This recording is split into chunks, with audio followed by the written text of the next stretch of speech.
Hello, everyone. On behalf of the Global Institute for Tomorrow, it is my absolute pleasure to welcome you to today's conference on the Chinese emphasis on culture, manifestation of nationalism, or return to basics. This conference marks the final installment of our three-part conference series called Shattering Paradigms, China in the World. My name is Magat Firdaus Putra from the Global Institute for Tomorrow, and I will be your MC for today. We have brought together an exciting mix of renowned and highly respected international scholars, historians, thought leaders, and artists. The moderated discussions will no doubt be intellectually robust, constructive, and well-balanced. We will start with the opening remarks from GIF's founder and CEO, Chandran Nair. He will have a new book out next week titled Understanding China, Governance, Socioeconomics, Global Influence, which offers a long overdue perspective on China's transformation. For a chance to win a free copy of the book in a digital format, please remember to send questions in the question box and leave a review at the end of the webinar. Following the opening remarks, we are honored to have the esteemed economist and political theorist, Professor Yang Yao, with us as the keynote speaker. After the keynote address, Chandran will kick off panel 1, Echoes from Antiquity, Tracing China's Historic, Cultural Influence and Impact. Following the first panel, the next panel of experts will be discussing on From TikTok Refugees and the Hanfu Movement to Statecraft, the forces that are shaping Chinese culture now. This conference will then conclude with Chandran sharing his closing remarks. For the full rundown and speaker profiles, please refer to our conference website. The link will be shared in the chat window. This conference is also being recorded, and full video recordings will be uploaded on the conference website and GIF's YouTube channel. Now, without further ado, I would like to welcome Chandran to make his opening remarks and to introduce our keynote speaker. Over to you, Chandran. Thank you, Firas. Thank you for that kind introduction. Friends, ladies and gentlemen from all over the world, thank you for joining us. My name is Chandran Nair, and as Firas said, I am the founder and CEO of the Global Institute for Tomorrow.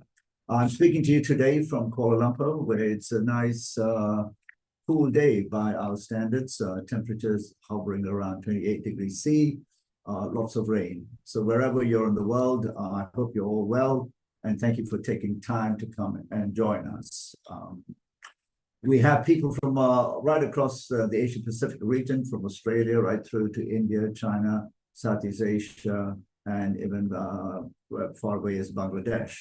And at the same time, all our conferences have attracted a large audience from Africa, Middle East, Europe, but given the time difference, not that many from the United States, but that's more a time difference issue. I'm very pleased that we have had the opportunity of working with our main supporter for the series of conferences. This is the third year we're doing this, and our supporter and partner in this is the Commissioner's Office of China's Foreign Ministry in the Hong Kong Special Administrative Region. So with that, I would like to introduce you to our keynote speaker. Firas has explained the format. We have a keynote speaker to set the tone for our discussions on the topic that I'm sure all of you will agree is so important in terms of the rights of China and the culture that it has and its linkages historically with other regions, and also where does it go with regard to a rapidly transformative world with technology and also geopolitical tensions. So to kickstart the discussions for our conference today on China's approach to culture and is it a manifestation of nationalism or return to the basics? I am very happy to introduce Professor Yang Ho. Professor Yang Ho is the dean and is the dean at the Shanghai University of Finance and Economics. Some of you may be wondering, what is a professor of finance and economics going to talk to us about culture?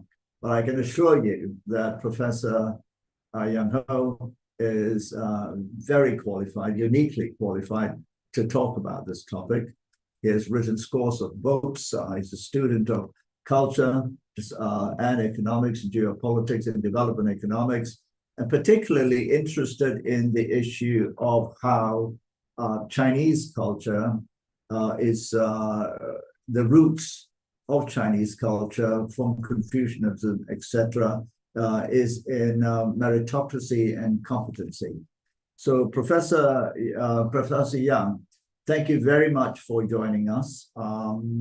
And perhaps we could start the conversation with you sharing your views on this very important topic that we have outlined here today around the issue of Chinese culture and your particular area of interest, which is the Chinese culture, which rewards meritocracy, which seeks meritocracy, and is the system of governance is built around meritocracy and competence. So allow me to invite you to make your key remarks. And I think you said you might take 15 to 20 minutes. And I'm sure that we'll have many questions, and then we could perhaps take a few questions from people and close the session. So, Professor, over to you for your opening remarks, keynote remarks. Thank you, Mr. Nan. It's my great pleasure to be invited to this very interesting conversation organized by Gift. I want to talk about a very specific topic that is meritocracy. Although I said it's specific, meritocracy is actually a really big topic. It's part of the core of Chinese culture.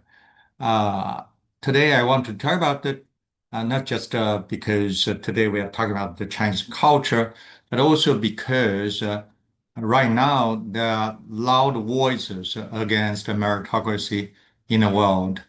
Right? So on the theoretical side, we have heard great philosopher like Michael Sandel, and also legal expert Daniel Markowitz talking about how meritocracy has led to a bifurcated society in the United States.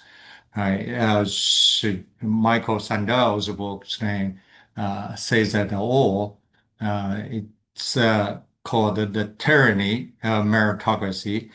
And then Daniel Markowitz's book title is The Meritocracy Trap. Right? So basically, they want to say that nowadays meritocracy is leading United States to a bad situation in which the society is hugely divided into the camp of winners and also the camp of losers. The point that they have made is that even for those winners, the life is just memorable because meritocracy is just like someone holding a whip, whipping those winners to go faster and faster. So life of those winners is almost as equally bad as those losers, right? And also they blame meritocracy for the rise of populist movements in the West, particularly the MAGA movement. Why? Because those people who believe that belong to the movement also believe that the elites, which means those winners, have got the titles, their positions, their income, were not unlawful but unethical ways, and also those elites despise them. Okay, and those people who have lost actually don't have ways to climb the social ladder anymore. So that's why they resort to populist movements. Okay.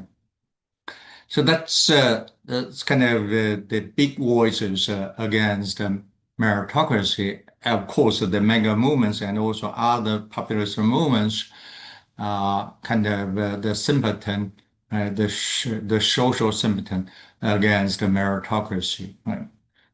So then there is critical question over here. Is meritocracy dead? Right?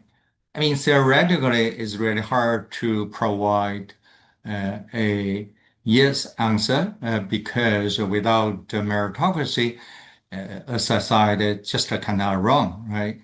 Actually, every culture honors some elements of meritocracy because if it didn't, it should have not been here, right? Because if someone works hard, then this person does not get some respect or some benefits, then no one is going to work hard. Then that culture must have died out a long, long, long time ago, right? So every surviving culture honors some part of meritocracy, right? And also Sandel and Markowitz haven't provided any alternative, okay? So that's why I want to talk about meritocracy in China. Right. Um, so meritocracy is not a sole product of Chinese culture. Even on the theoretical front, we can go back at least to Plato in his Republic. Right. He talked about this philosophical king who knows everything about governance, and we should give governance to this one person who is capable and virtuous, right? But meritocracy was first institutionalized in China, at least back to the Han Dynasty, uh, more than 2,000 years ago, right? In Western Han Dynasty, China began to select government officials based on their merits and also virtue, right? This practice was a combination of Confucianism and also other Chinese philosophy, particularly Mo right? So Confucianism emphasized on virtue and Mo emphasized on capability, right? And Western Han government combine those two into an institution. Later on in Tang Dynasty, China began to select government officials based on civil examination, right? So this just opened up the society. So everyone who passed the civil examination could become government officials. And so this was quite different from the feudal system, okay, in which, this hereditary system is in place, right? So Chinese society, even more than 1,500 years ago, became a society of really high social mobility. Okay. Uh, and also because of that, the Chinese culture really respect people who are learned and people who possess virtues, right? Um, so in China, we have a saying 皇权不下线. That is, the power of the emperor stops at the county level. Right? So emperor just led the grassroots society to the elites, the gentry at the grassroots level. And who are the elites at that time? Those are the people who possess virtues and who have learned about Confucianism and other Chinese philosophies.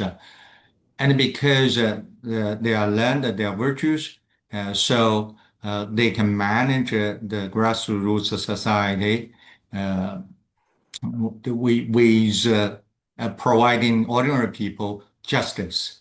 Okay, so in Chinese culture, people with virtue, people with merits are respected, not just rewarded by material benefits. Okay.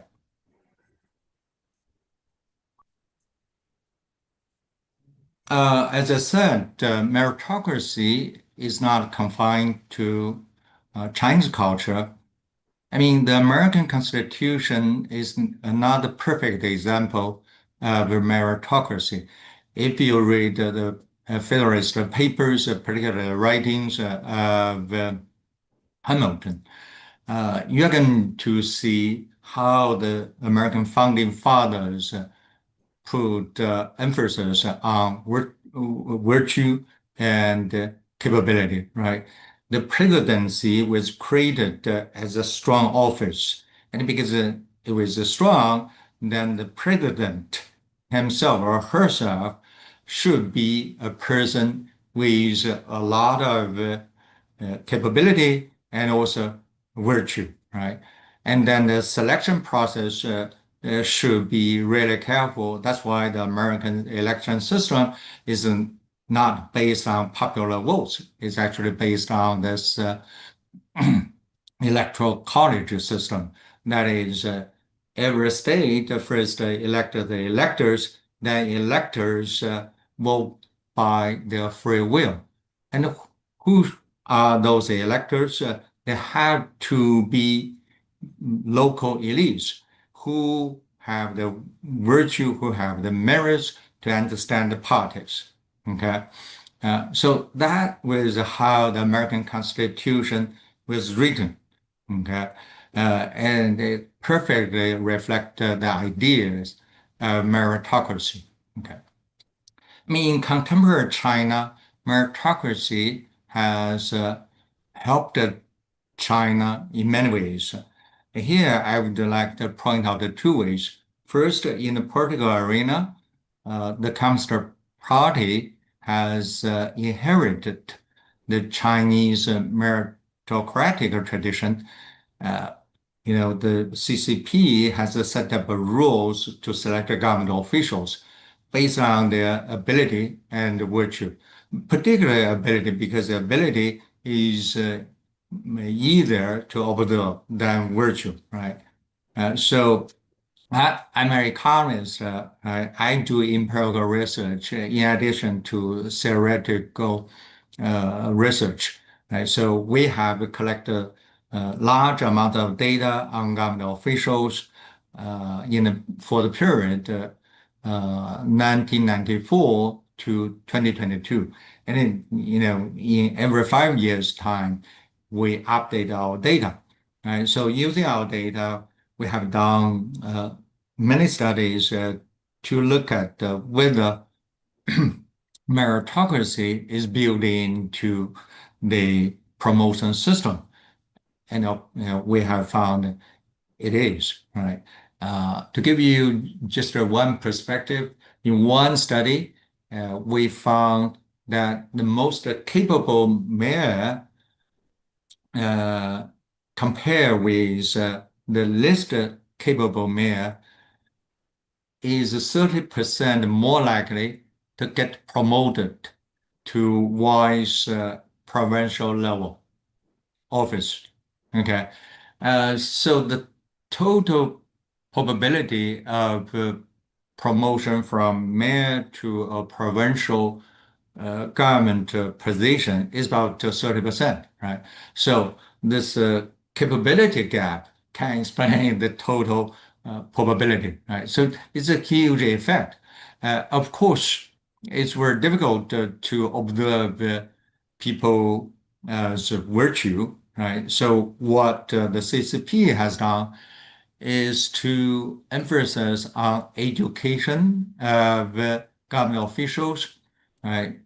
And also, from this perspective, we can understand why the CCP has started a huge anti-corruption campaign, right? The campaign is not just about getting rid of corruption in a party. It's more about purifying the party and also to educate the government officials, right? So you have to follow a virtuous way to perfect yourself and to get promoted to higher ranks. Okay, so that's one aspect. The other aspect is that China's transition from the planning economy to the market economy has been much more smooth than the transition, say, in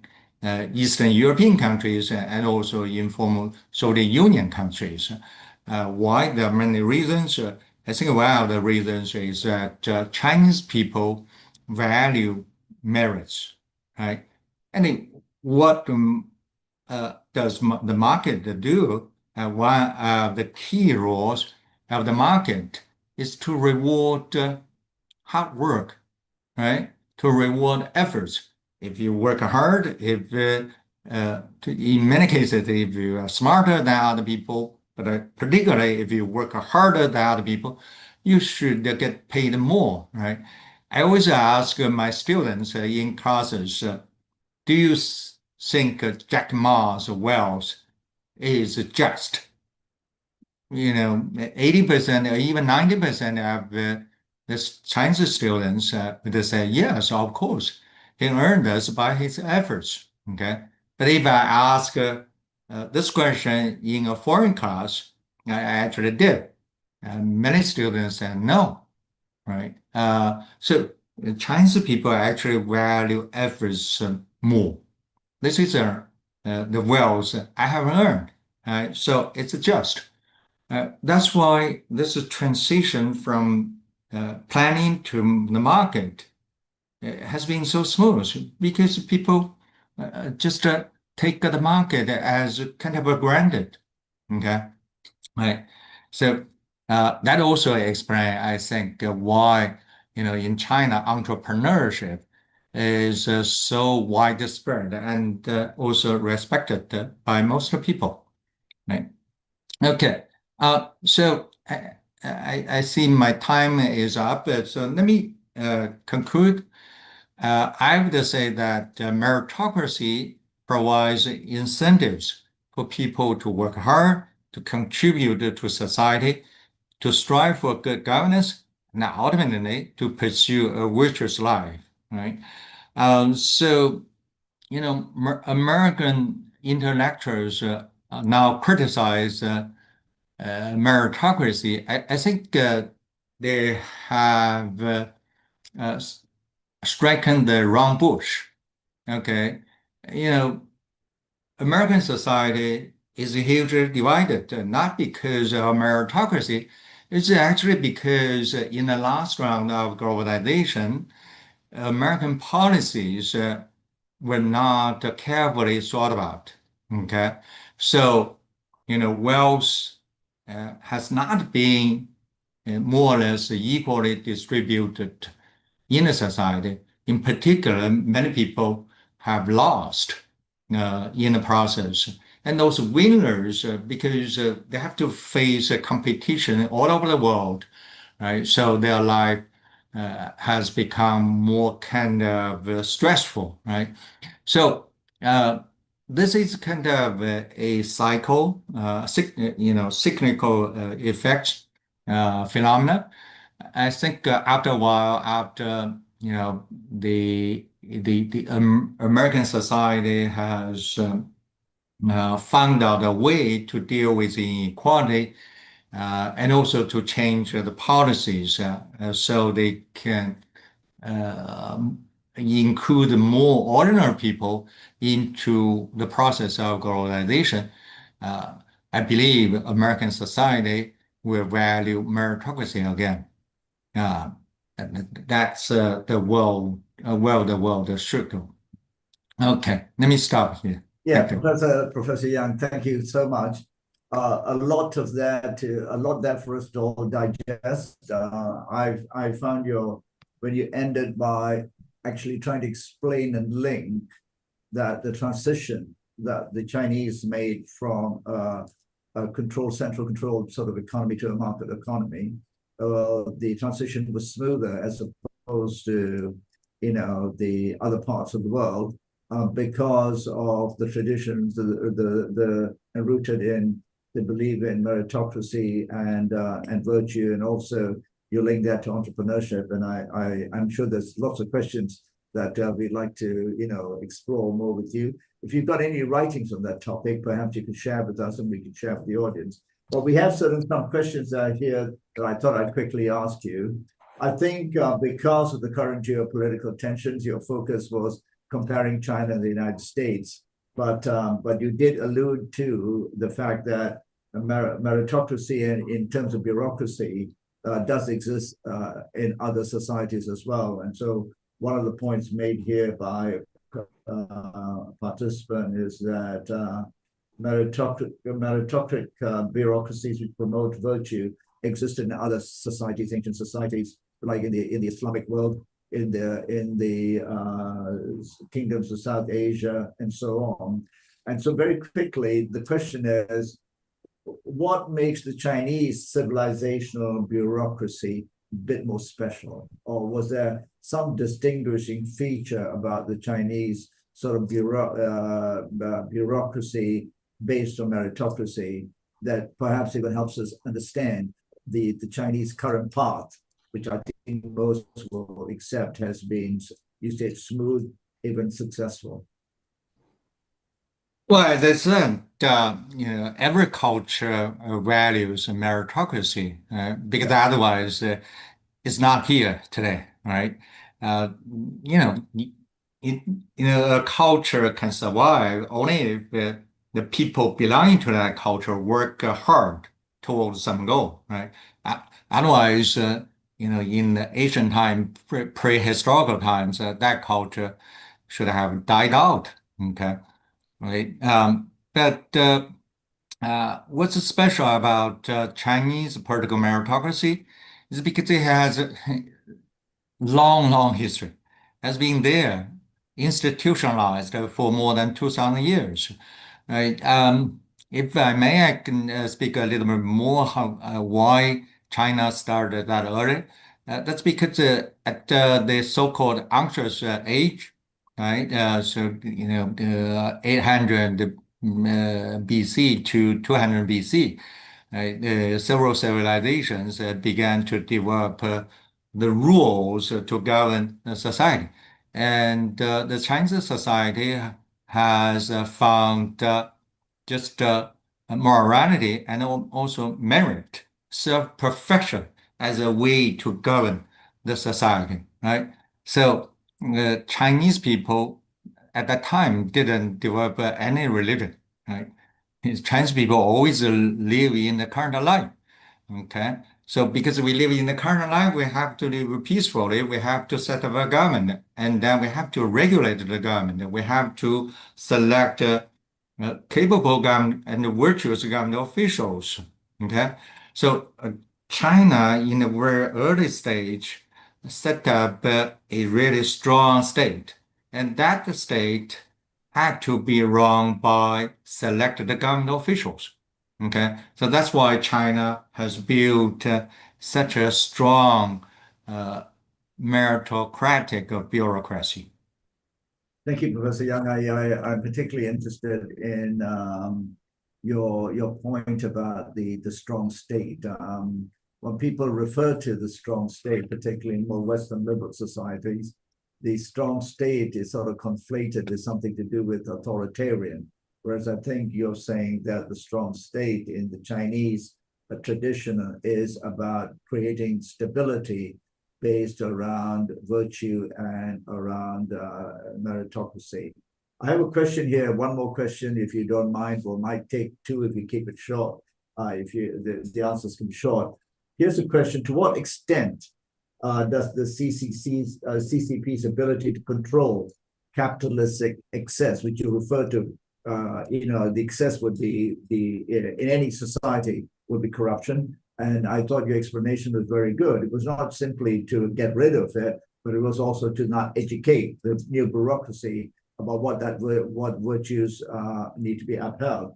But the question is, to what extent does the CCP's ability to control capitalist excess compared to the U.S. federal government's impact on students, etc., as you see in your as you used in your example, feeling difference towards whether wealth is earned or not? I mean, how the CCP controls capital? Excesses, yeah, and that in that way, how does it influence the Chinese view the current generation as well? Well, that's a big question. I studied development economics. Um, when I see many countries have failed growing their economy, one of the key obstacles in those countries is that the government has been captured by strong business Right. interests. I think that's a universal, not just confined to developing countries, but also to developed countries, right? A country has to open up the society business to all the people in order to grow. Otherwise, strong business elites are going to control all the businesses accesses and also control the society. And then the society it just cannot grow. Okay. Um, so that's why, in the anti-corruption campaign, another objective is to get rid of the business political alliances. Okay. So business cannot control parties, cannot control society, cannot control business access. Right? So that has a lot of implication for the current young generation in China. Right. I think that they now have a more nuanced view about the market, about capital. Of course, we don't want to see that to go too far, but a nuanced view about the market is important. So we stay alert about potential monopoly with big business interests. Russell Young, I have one final question for you, and I think it's a question that I would like to ask you, and in a way sets up, I hope, the discussion for the next panel as well. And it's related partly to the questions you've mentioned. China is changing. The China I went to only 30 years ago is today, the China today is so different from that. So the question is, given the speed of change in Chinese society, given the speed of technology, given the open market, the excesses which open markets can create, etc., which we know, I think all of us who've done some work in China know it's a major concern to the Chinese government. Do you think, and you alluded to more developed countries like the USA in a way being weakened because for the reasons you've mentioned, and some would equate that with just the pursuit of material wealth as a measure of success, and even meritocracy. So very quickly, do you see so the rapid changes in China affecting the next generation in a way that long traditions and the Confucianist traditions, the traditions of belief in hard work, meritocracy, virtue, may be eroded? I know it's a loaded question, but if you could give us share your wisdom. Will it be eroded given what's happening and in the globalized world with the digital sort of world we live in, even though China is very conscious of needing to protect itself from those influences? Well, this is a really big question, right? Let me first say I don't think the United States has declined. It's just looking inward, right? History does not progress linearly, right? History is full of cycles. I think the United States now in a cycle of looking inward. That is, it wants to solve the problems inside its own country, right? Definitely, it has turned more conservative and is going to become conservative in the next several decades, right? So that's the trend over there, right? So then China, probably is in a different cycle, right? China has become more successful, and China is now looking outward, right? So, this kind of contrast may seem to look like that China is rising, United States is declining, but I really don't think so. But of course, that's going to boost young people's confidence in China. But I think we need more confidence facing the West, particularly facing the West, right? It's kind of a long story, but let me cut. Right, I'm in the So would generation Chinese of the culture decline? 1980s. That's the question, yeah. Right, 1980s, right? So we observe almost everything from the West. But the young generation, the current generation, has changed. They don't think that everything from the West is rightful. Everything should be absorbed. They become more confident. I think that's important for China to look out, to go out. This is also kind of a new cycle in the Chinese culture. We'll see how, this trend is going to play out in the future. Professor Young, thank you so much for that. I know that this is probably a 2-hour lecture that you probably conduct with students, but I like to think we got the essence of your thoughts, particularly in terms of the long history and maybe the specific traits of the Chinese commitment to and respect for meritocracy and virtue that also then helped the Chinese transition from the old model to the market economy, etc., and the role of the strong state. And the strong state not defined as some military authoritarian state, but the social contract within the society and the culture. So, Professor, thank you very much for your insights. We would love to distribute any papers you have. If you upload it, we will distribute, or if you send it to us later, we can distribute it as well. So thanks very much. I will hand this back over to our moderator, Fidas. Thank you, Professor. Okay, Fidas, thank over to you. Thank you, Chandran, and thank you, Professor Yao, for your thought-provoking comments on meritocracy and its deep and rich history, not only in China, but parts of the Western world as well. Now, this sets the stage wonderfully for our panel discussion this afternoon. For this first panel, titled Echoes from Antiquity, Tracing China's Historic Cultural Influence and Impact, we are delighted to have Professor Martin Powers from the University of Michigan and Peking University, Dr. K.P. Shankaran from the Indian Express and St. Stephen's College, University of Delhi, and finally, Professor Loksang Ho from the Hong Kong Buddhist Psychology and Mental Health Association. If you have any questions for our panelists or even for the moderator, don't forget to ask them through the Q&A box below. Please remember to get a chance to win a free e-copy of Chandran's upcoming book, Understanding China. You would have to send a question and leave a review at the end of the webinar. Please note that due to the high volume of questions and limited time, we may only be able to answer a select number of questions. Now, Chandran, please take it away. Thank you, Fidas. Thank you, everyone. Welcome. So it's my privilege now to try and moderate this very important session. We have about an hour. The topic is Echoes from Antiquity, Tracing China's Historical, Cultural Influence and Impact.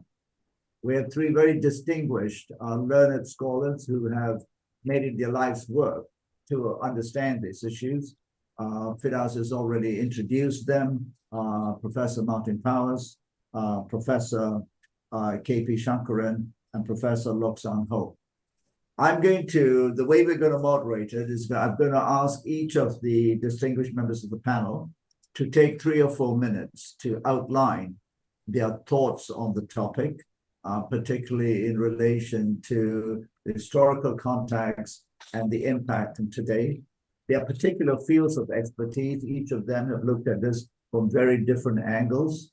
And then once they've all made their statements for about 3 or 4 minutes, please, gentlemen, if you could stick to 3 or 4 minutes for your opening remarks, then we'll open up for a discussion, which I will moderate for about 30 minutes, and then we would open up to the floor. So to the audience, please send your questions forward, and I'll do my best to try and pose it to the panel. Let me start by inviting Professor Martin Powers to make his opening remarks. And Professor Powers, I'm really interested. I read your CV. I don't have time here to tell everyone about how distinguished your areas of study are, but I'm particularly interested in your issue around the sort of whole question of the morality issue of culture embedded in the Chinese system as well. So over to you, Professor Powers. Yes, I think very few people understand how profound was China's impact on the Enlightenment and some of these ideas we think of as modern Western ideas. Many Enlightenment scholars regard secular morality as one of its key insights, and this owes a good deal to China. As you know, the problem with situating authority in religion is that it's essentially unchecked. The aristocracy, the king can do whatever they want because God won't come down and contradict them. So in the 17th century, European philosophers were reading translations of Chinese, of the Confucian books, basically. And they said, well, oh, this is very good moral thinking, but there's no religion and no religious wars. Let's learn from that. And as you know, Jefferson and Madison and others embraced this idea of separating church and state. But if the chief executive isn't making these decisions about government, then who should do it? And in China, the idea of Wu Wei was very important. This Taoist idea that the chief executive keeps his hands off, basically, and lets the experts run the government. So you need some, but then how do you choose the experts? Well, I think one of China's most brilliant insights really was what I call the tally model. In Chinese, it's based on the metaphor of a tally, 名实相符. So basically, authority is when you have a match between the officer's charge and the officer's performance. And here's also where public and private come in. As long as the officer is carrying out his charge and then he's benefiting the public, or she's benefiting the public. If they use their office for personal benefit, then that is corruption. This whole notion of corruption was introduced to England via Chinese texts. And so let's say you're the head of the EPA, you need to know about science, you need to know about environmental science. But in addition, as Dr. Yang was saying, you need virtue. Well, what that word "de" means in Chinese from ancient times onwards is dedication to the public interest. So every official had to have expertise and dedication to the public interest. Without both of those, they weren't carrying out their charge, and so they wouldn't have authority. The authority is not in the person. This is also the root of checks, because the check derives from the fact that those two have to match. Now, the Chinese system of checks, the 6 ministries, and the checks worked up and down and sideways. All this was introduced in the early 18th century, 15 years before Montesquieu. Montesquieu talks about checks and balances and the separation of powers about 16, 17 years later. He reduced the 6 to 3.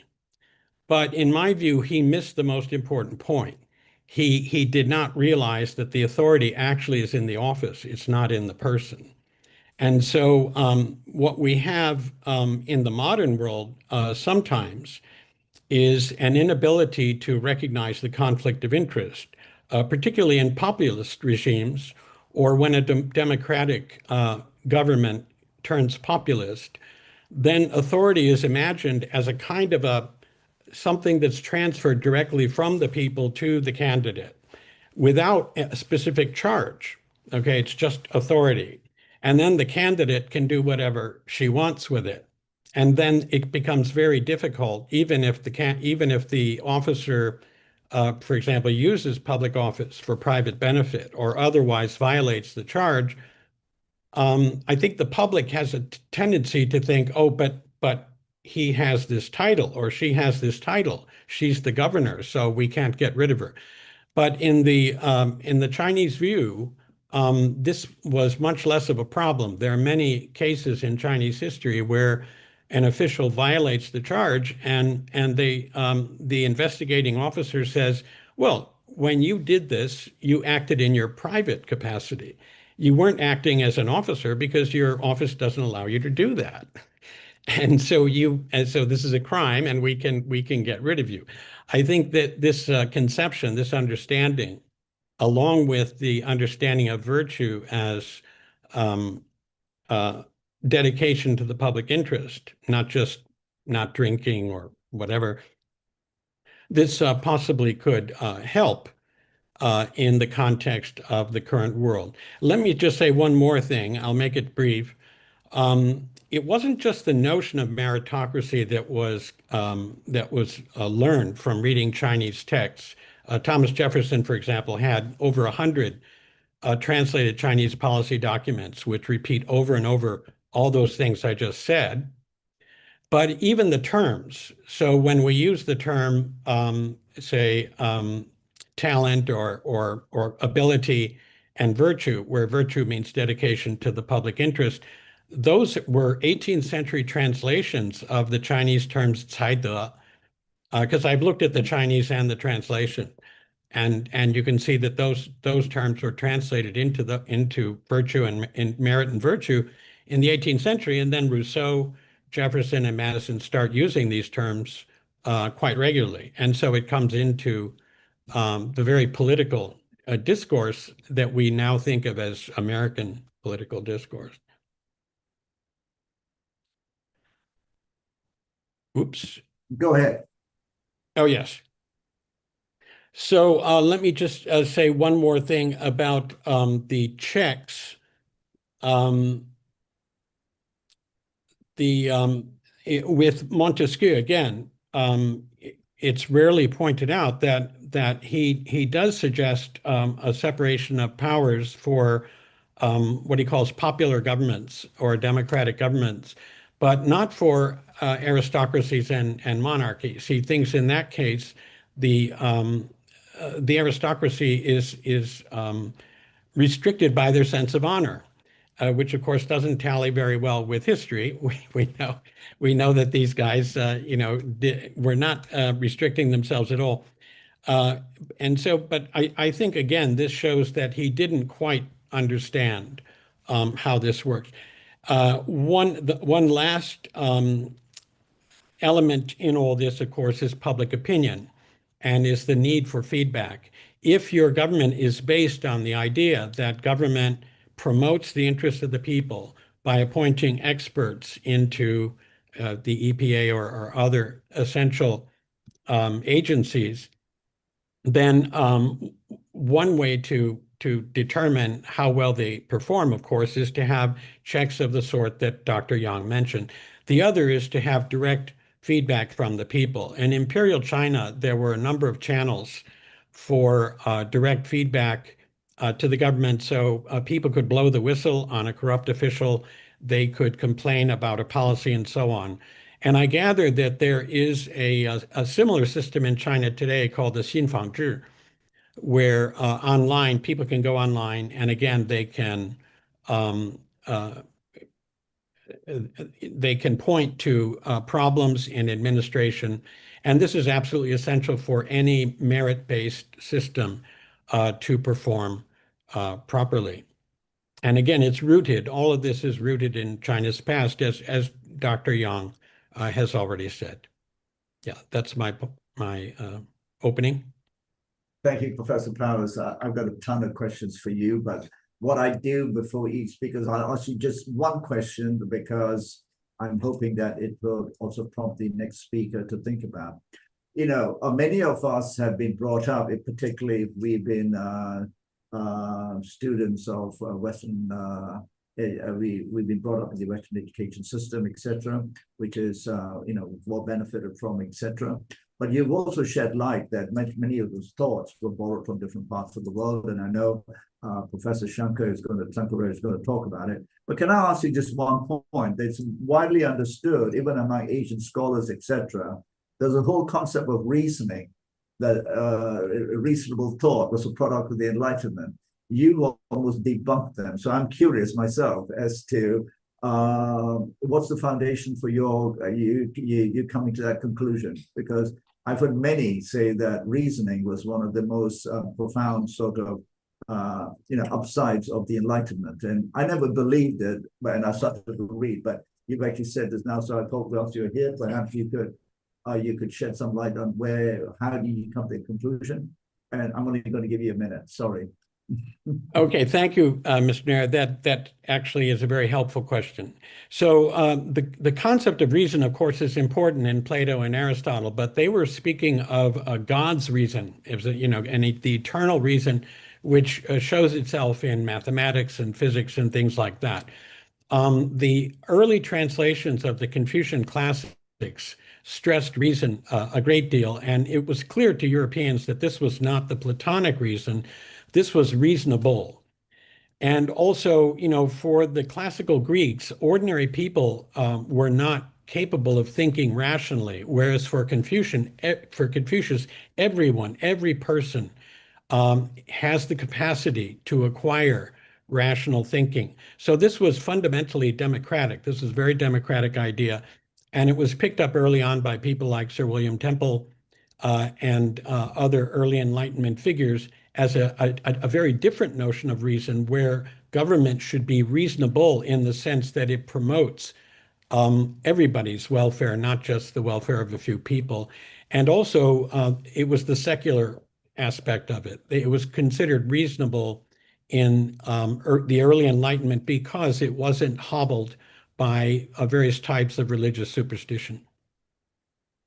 Thank you, Professor Powers. We can come back to that.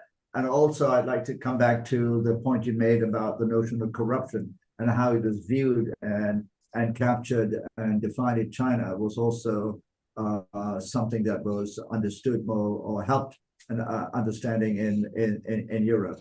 Thank you. So now can I invite Professor Shankaran? Professor Shankaran, thank you for being with us. We are delighted to have you here.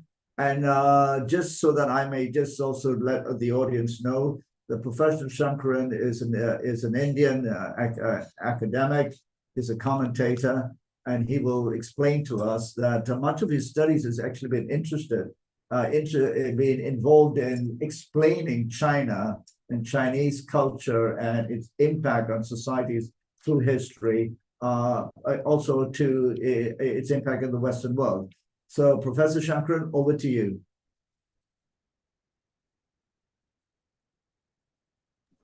Your microphone's off. Can you hear me? Yeah. Yes, now we can hear you. A bit louder, please. Yes, now we can hear you. Yeah.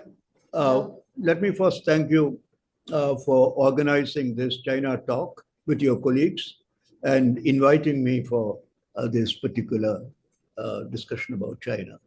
Now, I have 3 points that I would like to present for the discussion. Only 3 points. I'm not going to give a talk now, and when you're discussing, I can elaborate them.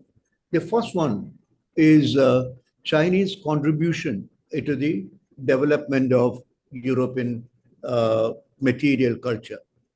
Chinese strong contribution. You have to understand that the Christian Europe was for a long period of time a spiritually and materially backward region in Asia. It was actually the Chinese. Is there a problem with my voice? Can you hear properly? Yeah, you're slightly cutting out, but please carry on. And what I was saying, that Chinese inventions actually helped Europe to generally look around other places. And Columbus and Vasco da Gama used Chinese inventions like compass, gunpowder, guns, and these were essential for to move around. It's not that alone. In 16th century, for example, the Ming dynasty acquired large quantity of looted silver from America and the New World. It was tons of that, and that was the first time Europe started interacting with another country and started having a kind of a trade relationship with countries. Bullion was essential for them. They didn't have anything to sell. So they used bullion. They got it from New World and sold to China. China was actually in Ming dynasty. It was monetizing. So they required silver. So that continued for 100 years. And also you have to understand that Chinese contribution in development of science. Without Chinese contribution, that is the printing press, there wouldn't have been any scientific revolution. I will come to that point later. And the next point I would like to talk about is Mao's and Deng Xiaoping's contribution into the industrialization of China. The Mao's part of it is normally not talked about. I would like to talk about that part. And the final point I would like to talk about, China now is supposed to classify it as a high-income country. And once it classified as a high-income country, would it try to redescribe it non-Marxist, non-communist terms, or continue to describe it in Marxian terms, calling it Chinese character, Marxism in Chinese characterization, something like that. That is the three issues I have for discussion. Thank you very much, Professor Shankar. Can I now invite Professor Lok-san to speak, and then we'll come back to the 3 points you wanted to make. Is that all right, Professor Shankar? Yep. Okay. So, final but not least, Professor Lok-san-ho, who is based in Hong Kong, and a very distinguished member of the community in Hong Kong. And Professor Lok-san-ho, thank you for being with us. Can I invite you to make your opening remarks, please? Okay, thank you.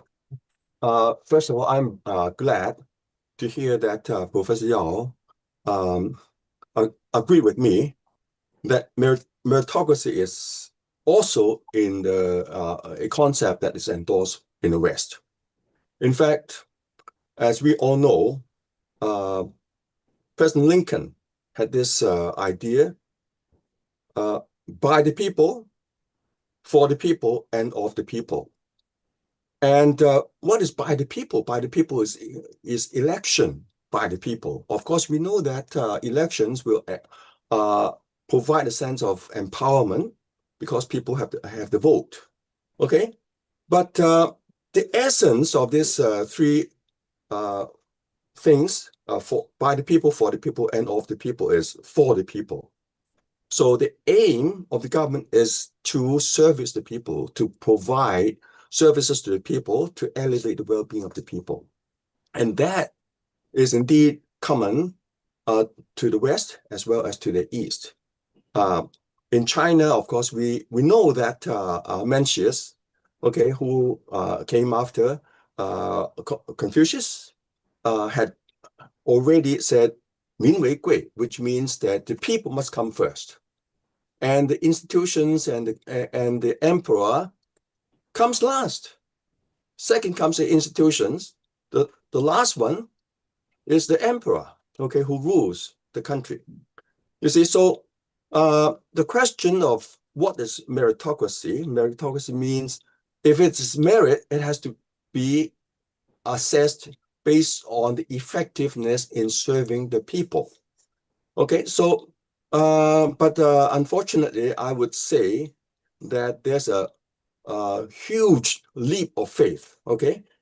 Believing that election by the people will automatically give us meritorious leaders. But that is a gigantic leap of faith because of inherent human weaknesses that is shared by politicians and also the electorate. And that is why we've seen enlightened people like Jason Brennan, who had first written a book on the ethics of voting, suggesting that if you are not so informed, please do not vote. Because if you elect someone who doesn't have the merit, and he has huge power, and he can use his powers to further his own ends, and that can be detrimental to the interest of the people. Okay, and then later on, he wrote another book which is against democracy. Okay, and I had early on in 2010 published a book. Okay, co-edited with my political science colleague at Lingnan University by the title of Public Governance in Asia and the Limits of Electoral Democracy. You see, the platform, the idea that I advocate is that regardless of how the government is formed, the most important thing is what? Governance. Effective governance means prevention against power abuse, because as was mentioned earlier on by different speakers, preventing power abuse, making sure that public power is for public interest, and not for private interest. Okay, so there's a lot in common among humanity, and that is why Xi Jinping talked about this idea of a shared human destiny. And because we share similar weaknesses and similar strengths, and we have similar aspirations for well-being, for prosperity, for peace, okay, we remember that there was this slogan, one world, one dream, okay? That was the Beijing Olympic slogan, right? We all want prosperity, good health, well-being, and peace. But unfortunately, if everybody is looking after their selfish interests, then, as Mencius again said, the world, the country will be at risk. You see, we're talking about national security, but if everybody up and down are seeking its own self-interest, the country is at risk. And that's national security, you know, because the country is at risk. You see, and that is why we have to make sure that we have checks or constraints against public power. And unfortunately, in all of these surveys, China is considered to be to have extremely low ranking in constraint against public power. Okay, and also in public governance. This is amazing, you know, because they just make the assumption that because it doesn't use the ballot box to choose leaders, and that is why it doesn't have human rights, doesn't have public governance. You see, I think that's very unfortunate, and I applaud your organization because you're talking about global institute for tomorrow. Okay, so what we are looking for is a civilization culture, what I call civilization culture. What is civilization culture? Civilization culture is thinking about the well-being of everybody. Okay, we need this for me and my kind culture. We don't need that. We want a culture of for us, for all of us culture, right? And unfortunately, there's this big leap of faith in Western politics and political scientists. And I saw a book review that was very critical of my earlier book that I mentioned. And they say the reviewer says that, you know, I don't endorse public governance, you know, because you don't have election. Okay, and that's a big leap of faith. If you assume that without election, without transition of power from one party to another party, you don't have constraint against power abuse. That's deeply wrong, as was explained by Professor Power, Martin Power. Constraint against power abuse is definitely ongoing and very strong in China, because of the constraint by culture. You see the CPC, the Chinese Communist Party, the Communist Party of China, admits members based on a culture test. You see, not everybody can sign up. Okay, I want to be a member of the Communist Party. Okay, they need to do different kinds of exercise to make sure that this guy has that culture of serving the people. You see, so the culture itself is a big constraint. Okay, and then there are other mechanisms like 实名举报, which means that you can report specific officers for power abuse. Okay, but you must spell out who you are. Okay, if you spell out who you are, there are mechanisms to protect you. Okay, so I think all of this, there's a lot of misunderstanding about China. And what I'm hoping is that this civilization culture is not just Chinese culture. It's a civilization culture for everybody. Okay, I think my time is up. Is my time up? We will bring you in, Professor. Okay, thank you. I wanted to just just comment on some of the things you said, that many of us who look at the world in the sense of a greater unity, a civilizational culture, understand, and who lived close to China understand that it's much more complex than it's simply made out to be, because it doesn't have Western liberal sort of ballot box method of choosing the leaders. For all the reasons you've already explained in terms of the inherent risk.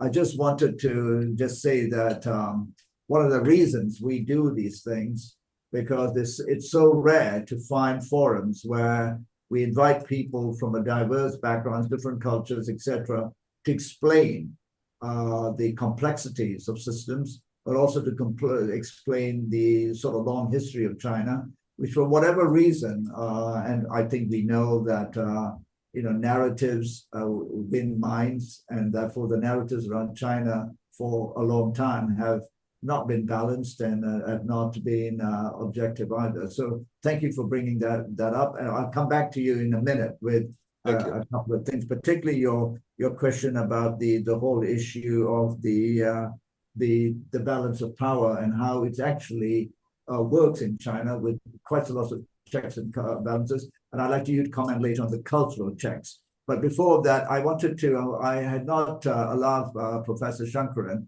to elaborate on his 3 points. So Professor Shankaran, one of the points you mentioned you had 3 points you wanted to elaborate on. Can I ask you to elaborate on the third one, which I think is also interesting to what Professor Lok Sang-ho also mentioned, which was once China defines itself as a middle-income country, then how does it describe yourself?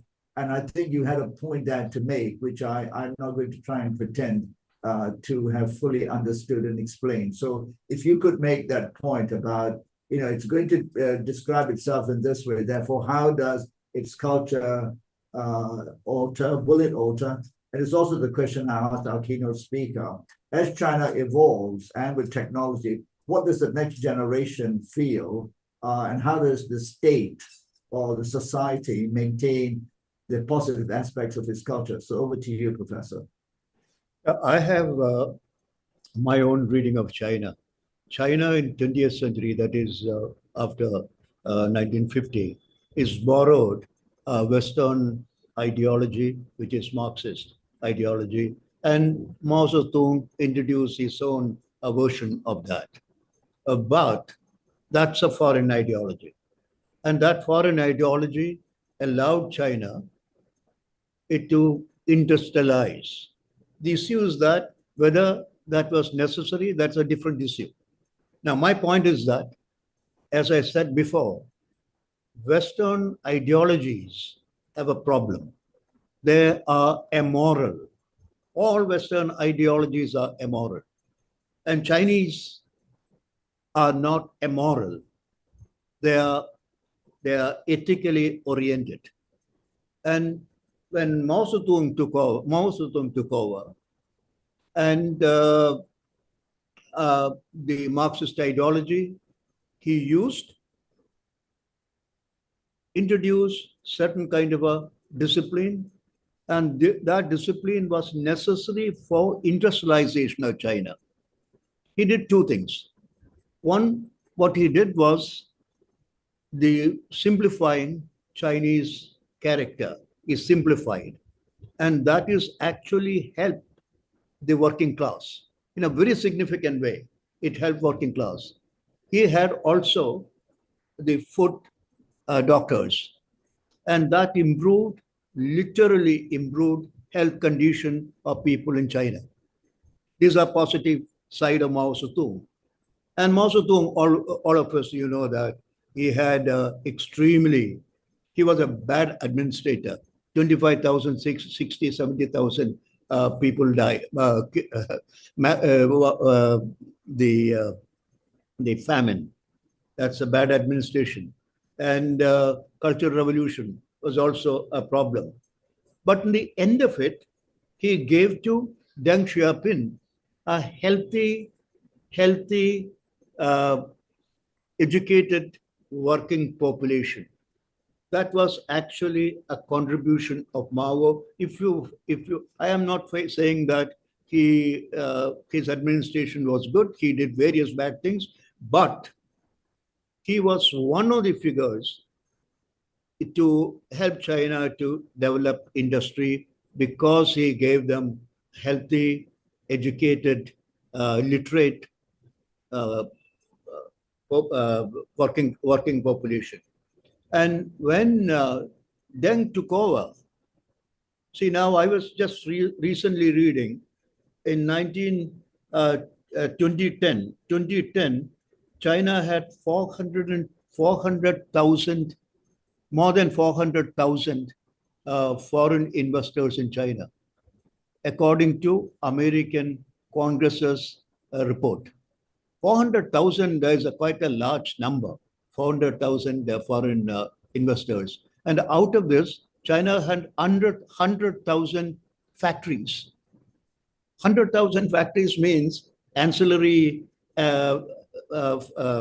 Chinese groups taking over, and that is actually made Chinese industrialization possible. That huge amount it, but there is a flip side. The Chinese workers, they're really that all capitalist countries, all capitalist development, all industrialization take away the same thing. That is, the workers would get exploited to the hilt. The same thing happened in China for nearly 35 years now. There is actually a serious accusation now that the strikes, 2023, there were, according to American reports, there are 400 odd strikes. And the conditions of workers are still bad. Professor Shankaran, Yeah. The question that I'd like to ask and you to think about, because it's about the cultural aspects, because given that this panel is looking at the historical impact of Chinese culture on the external world and how the external world influenced China as well. So I want to come back to that point that you just mentioned earlier about how China influenced international trade and also international affairs, and particularly in the West. Let me leave that with you and go back to Professor Powers to ask him the point that he tried to make earlier around, because I want to stick to the sort of panel one discussion, which is looking at the sort of history, the echoes of antiquity, and tracing China's historical cultural influence and impact. We focused a lot on meritocracy, but I also like Professor Powers' view to talk about ideas that took root and how the notion of what is right and wrong, in particular, Professor Powers, you talked about the issue about the institution being it's not the authority of the office, it's the authority of the office that is most important. And can you elaborate on that and what the roots of that are, and where else did it travel around the world?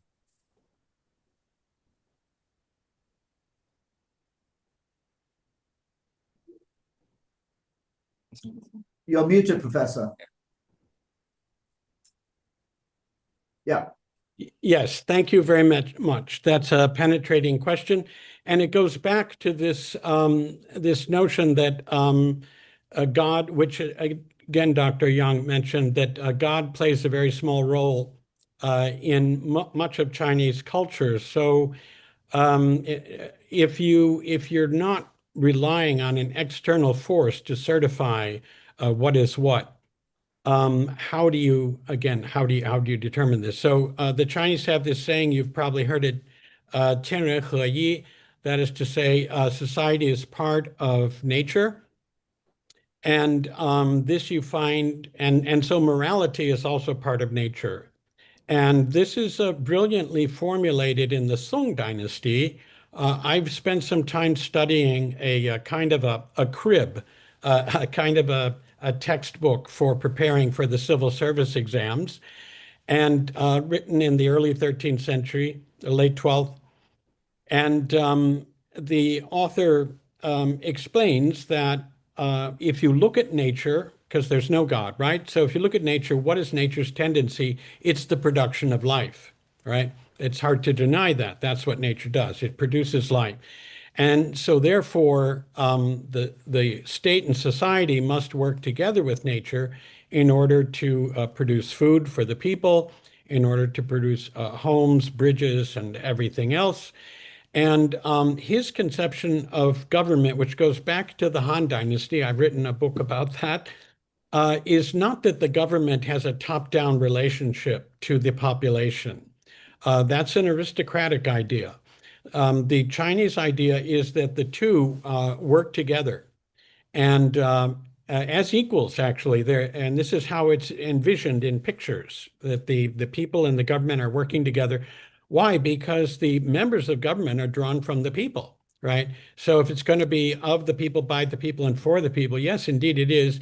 This textbook says over and over, 皆为民, everything you do is for the people. And of course the officers are all drawn from the people. So yes, of course it is.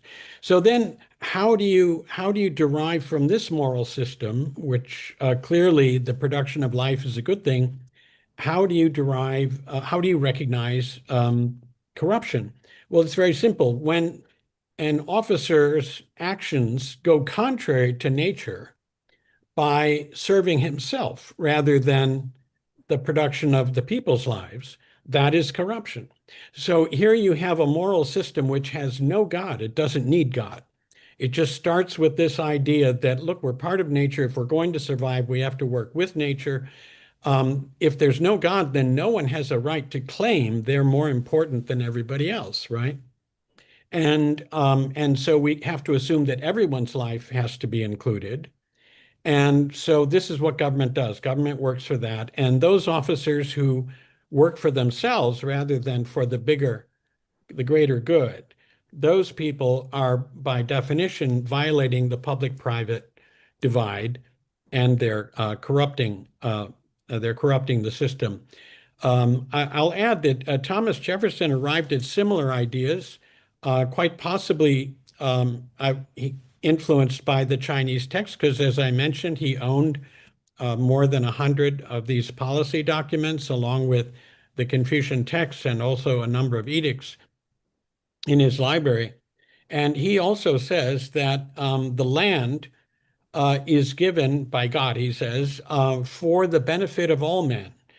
And if one man's property rights extend so far as to deprive another man of a livelihood, then the state must step in and fix it one way or another. So this type of reasoning reminds me very much of what you'll read in Song Dynasty documents. So, Professor, I think what you're saying is what some of us refer to as the Chinese system is essentially communitarian. that it is in the community as the starting point. And I think you referred to the work of the official is dedication to the public interest.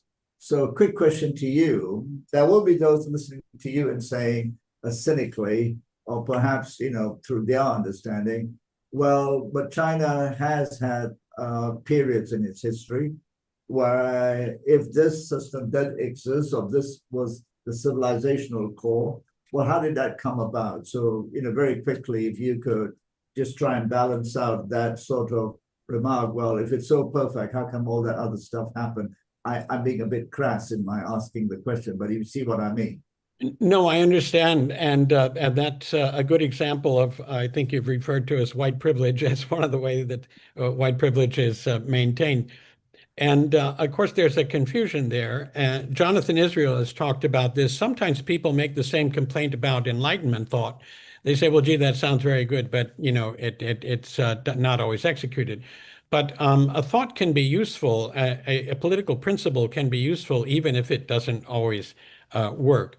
But I think there's another problem with that question, and behind it is an understanding of culture that's based on a kind of a substance metaphor, where Chinese culture, everybody is made of the same substance. So if they did a good job in the Song Dynasty, how come they're not doing a good job here?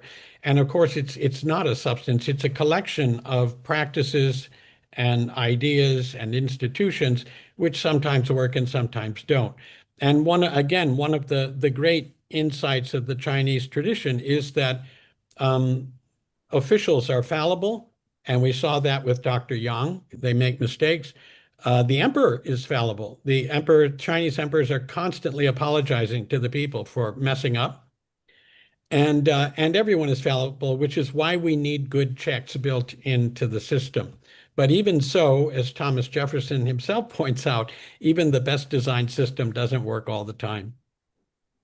Thank you, Professor. Very good. Professor Roxang, I hold over to you. Yes. I think you had a lot to say there about the fact that you want to govern, and that's what we want governments to govern. And what do we want them to govern? I've often said that the point is to govern so that the outcomes allow for the majority of society to live with dignity and not suffer from the daily drudgery of life. And that's why we have government, so that people can have lives of dignity, access to resources, and not suffer from drudgery. And you made the very important point that when you then give power through elections, that's a huge leap of faith. Could you elaborate on your thinking with regard to that? And particularly also help us understand what you said, that the prevention of abuse of power is very strong in China, and you mentioned that there are factors. You alluded to culture. So could you respond to those points that I make? Okay, a few points. A few points. The number one point that I wanted to stress is that in the Chinese culture, there's a lot of emphasis on sincerity. Okay, you don't want to say one thing and do another thing. Okay, that has been stressed over and over again. And in the Confucian literature, there's this line which says that 诚意, 正心, etc., etc. The first condition must be sincerity. Okay, for one to cultivate himself. Sincerity is the first precondition in order for one to have growth. Because if you're insincere or arrogant, okay, then personal growth is finished. You can't grow into a bigger self. Okay, you just keep thinking about yourself, and then you are only thinking about your self-interest. You're not serving the public. And then there's another point that I want to stress, which is the understanding of public interest. I have a book, Public Policy and the Public Interest, in which I define public interest in terms of John Rawls' theory of justice. Okay, he was advocating this mental exercise you imagine that you forget your identity, okay? Which means that you have to put yourself in the position of everyone in the community, okay?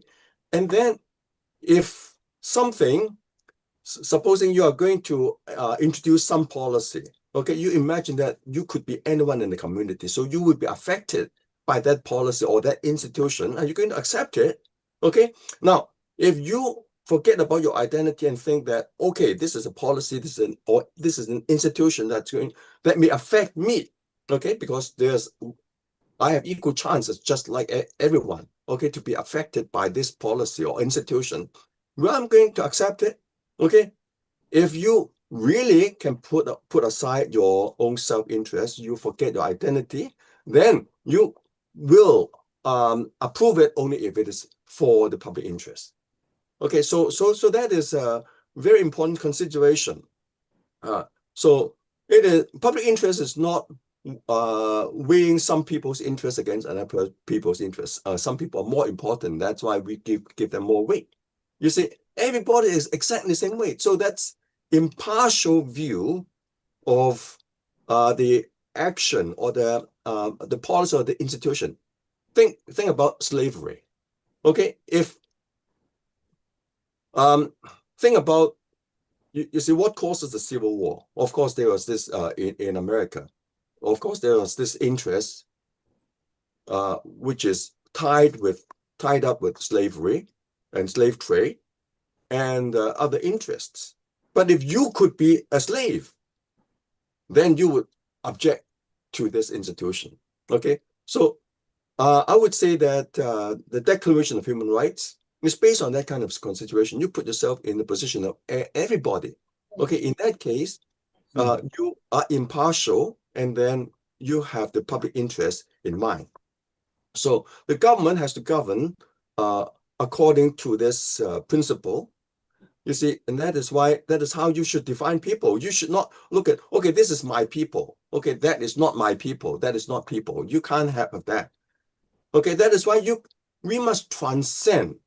Okay, when I talk about civilization culture, which I would mean that we must transcend the boundaries of ethnicity. We must transcend the boundaries of nations. We must transcend the boundaries of religions. Okay, we're in the 21st century already, so we must not be beholden to the ancient text of the different religions, which of course contradictory. Okay, and if I subscribe to this word for word, I'm a fundamentalist, and you're a fundamentalist and of another religion, so we will fight forever, right? It doesn't work. We must subscribe to civilization culture and transcend these boundaries, and then we can have a sustainable tomorrow. Very, very well said, Professor. We got 15 minutes left, so I've got some questions here for all of you. So I'm going to start with Professor Shankaran. Professor Shankaran, a question for you is, you have looked at the history of China, and you have looked at particularly the impact China had on Western civilization. You mentioned that. You've also just before talked about the sort of, the embracing of capitalism and the threats that could happen. But the question here is one that is, I think, intrigued at how does an Indian intellectual look at the relationship, and we are particularly looking at the sort of long tracing China's historical cultural influence. And the question is, how did China and India impact each other going back over the last several centuries? And your particular take on those things.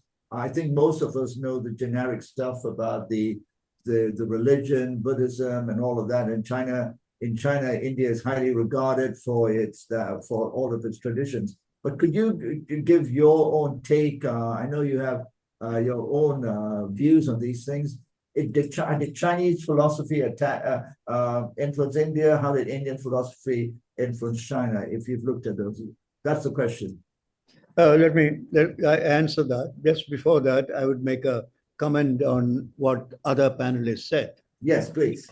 That Confucianism except in the case of Sun Tzu, all Confucianists had a take on heaven. Heaven is considered to be a deity, and even analytic also treat heaven a deity, except Sun Tzu. Sun Tzu is actually a non-metaphysical thesis. All other Confucian theses are metaphysical. Now that is it. And now I'll try to answer your question.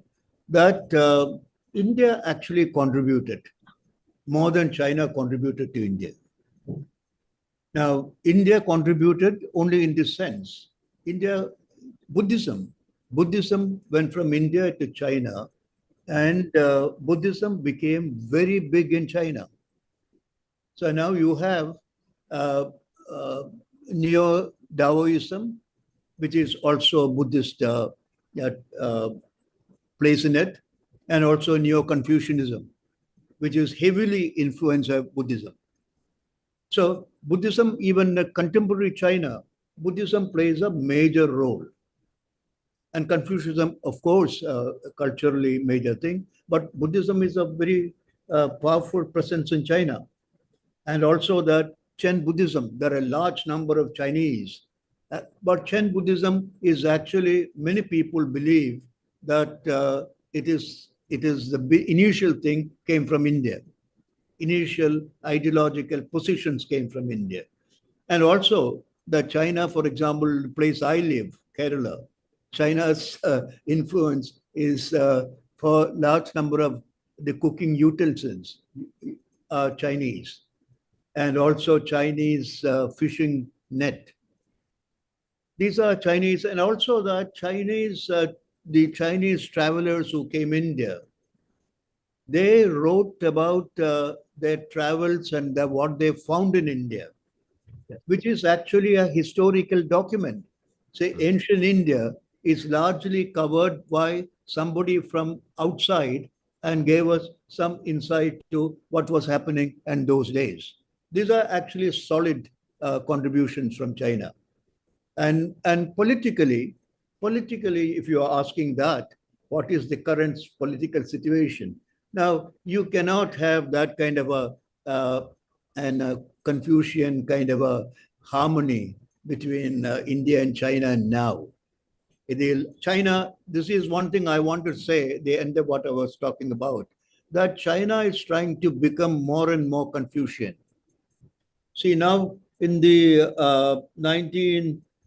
200 onwards, you would see that Chinese government is encouraging Confucian vocabularies and trying to get that into governmentality.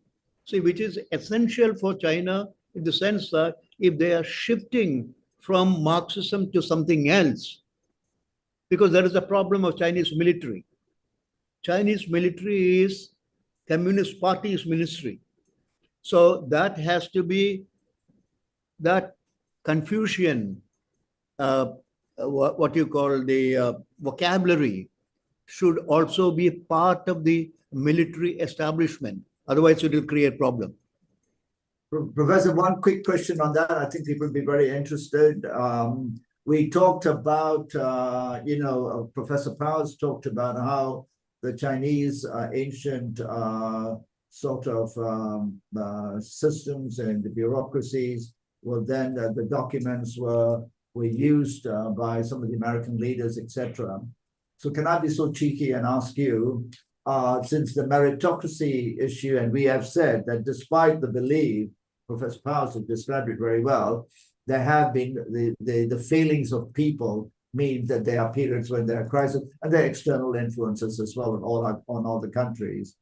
Do you think for a minute that that emphasis on meritocracy is also something that the Indian system has, because we said in ancient times, but the new India didn't exist before the colonial period, as some would say?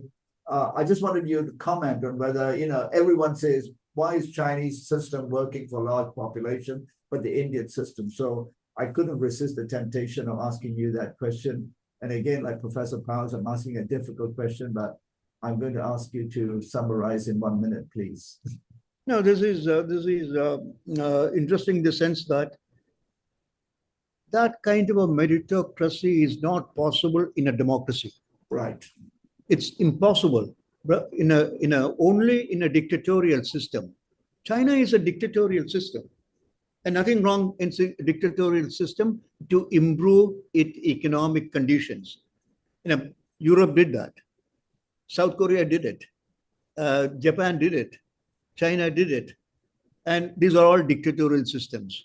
And within dictatorial system, you can talk about meritocracy. In India, you cannot talk about meritocracy. We have to give seats to various groups in this country. They're all not doing very well. So government has to look after them.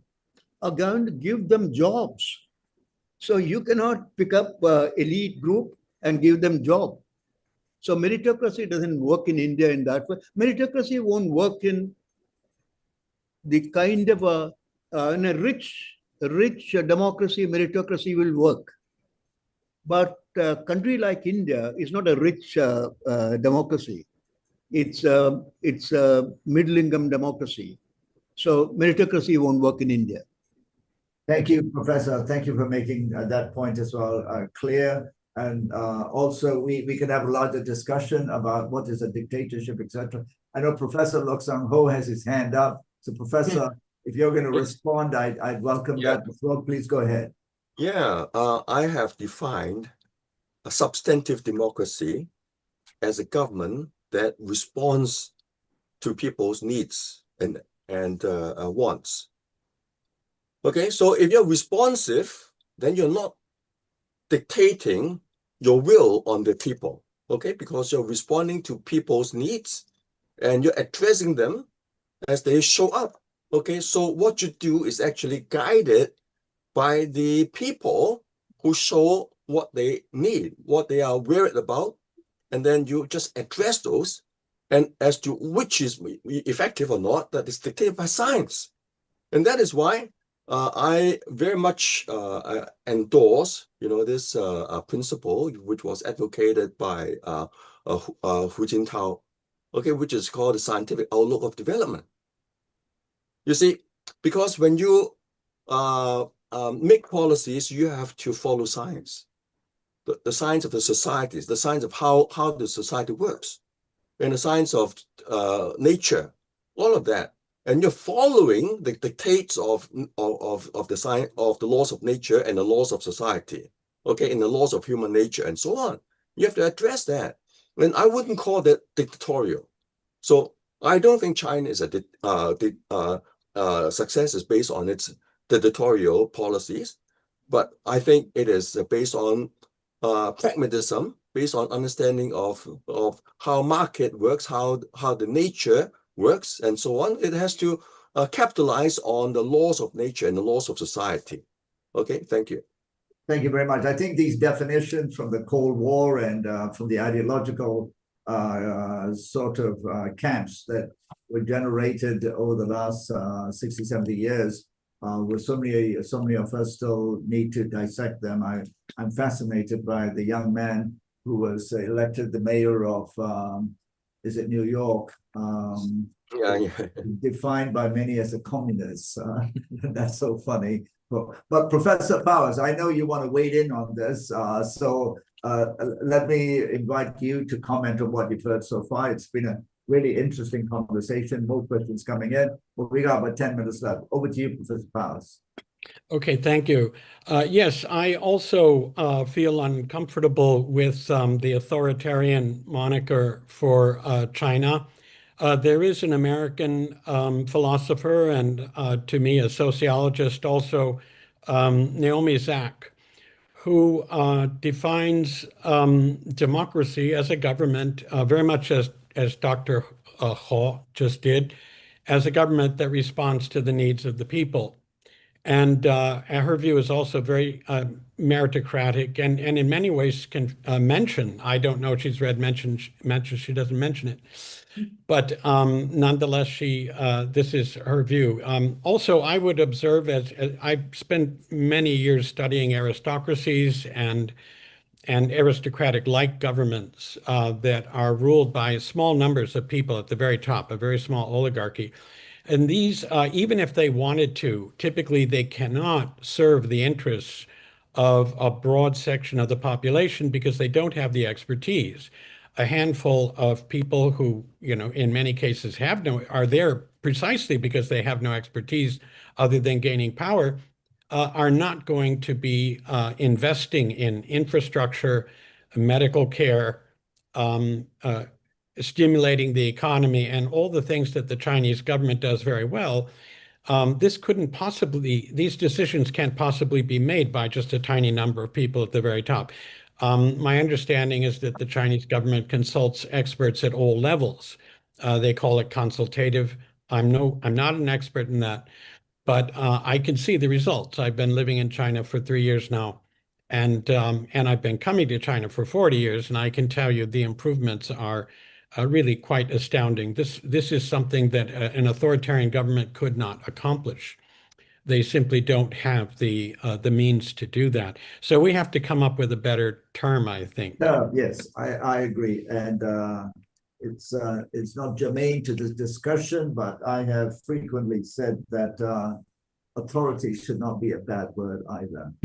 All Right. units, including the family, depend on some form of authority. But again, narratives have taken over. And the point of this sort of forum that we're having, this is a series, this is the third year we're doing this, is to get us to dissect this in the way we've done so far and create new narratives, because narratives and terms have become so powerful as well.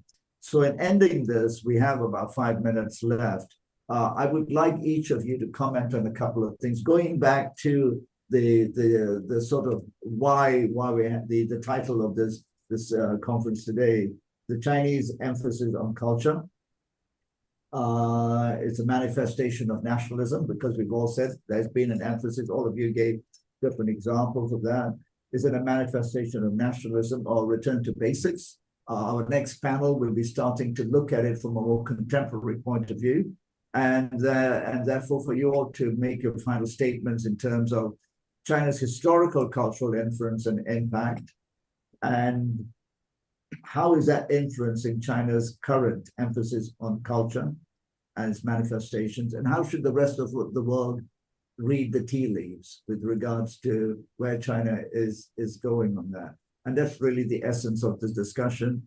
In terms of governance, if you could comment on this issue, that I believe what has been said, and you emphasize it, Professor Powers, that you can't achieve it simply by being authoritarian or a dictatorship. You have to have competence, and competence requires a dedication to achieving outcomes for which you build. And I've had the privilege of working in different parts of the world, so I would also agree with that. So could you all take a couple of minutes to round it off with your final remarks, coming back to the foundations of why we're here, and to leave people with a clear impression about what it is that Chinese culture is now doing in terms of, given its history and in terms of its impact on the world. So perhaps I can start first with Professor Lok-Sang-Ho, then with Professor Shankaran, and finally with Professor Powers. Professor Lok-Sang-Ho. Okay. First of all, I want to point out that some time ago, the Communist Party of China has redefined the CCP with the so-called 3 represents. Okay, you've heard of that, huh? It represents the development trend of China's advanced productive forces. Okay. Yes. Represents the orientation of China's advanced culture. Okay.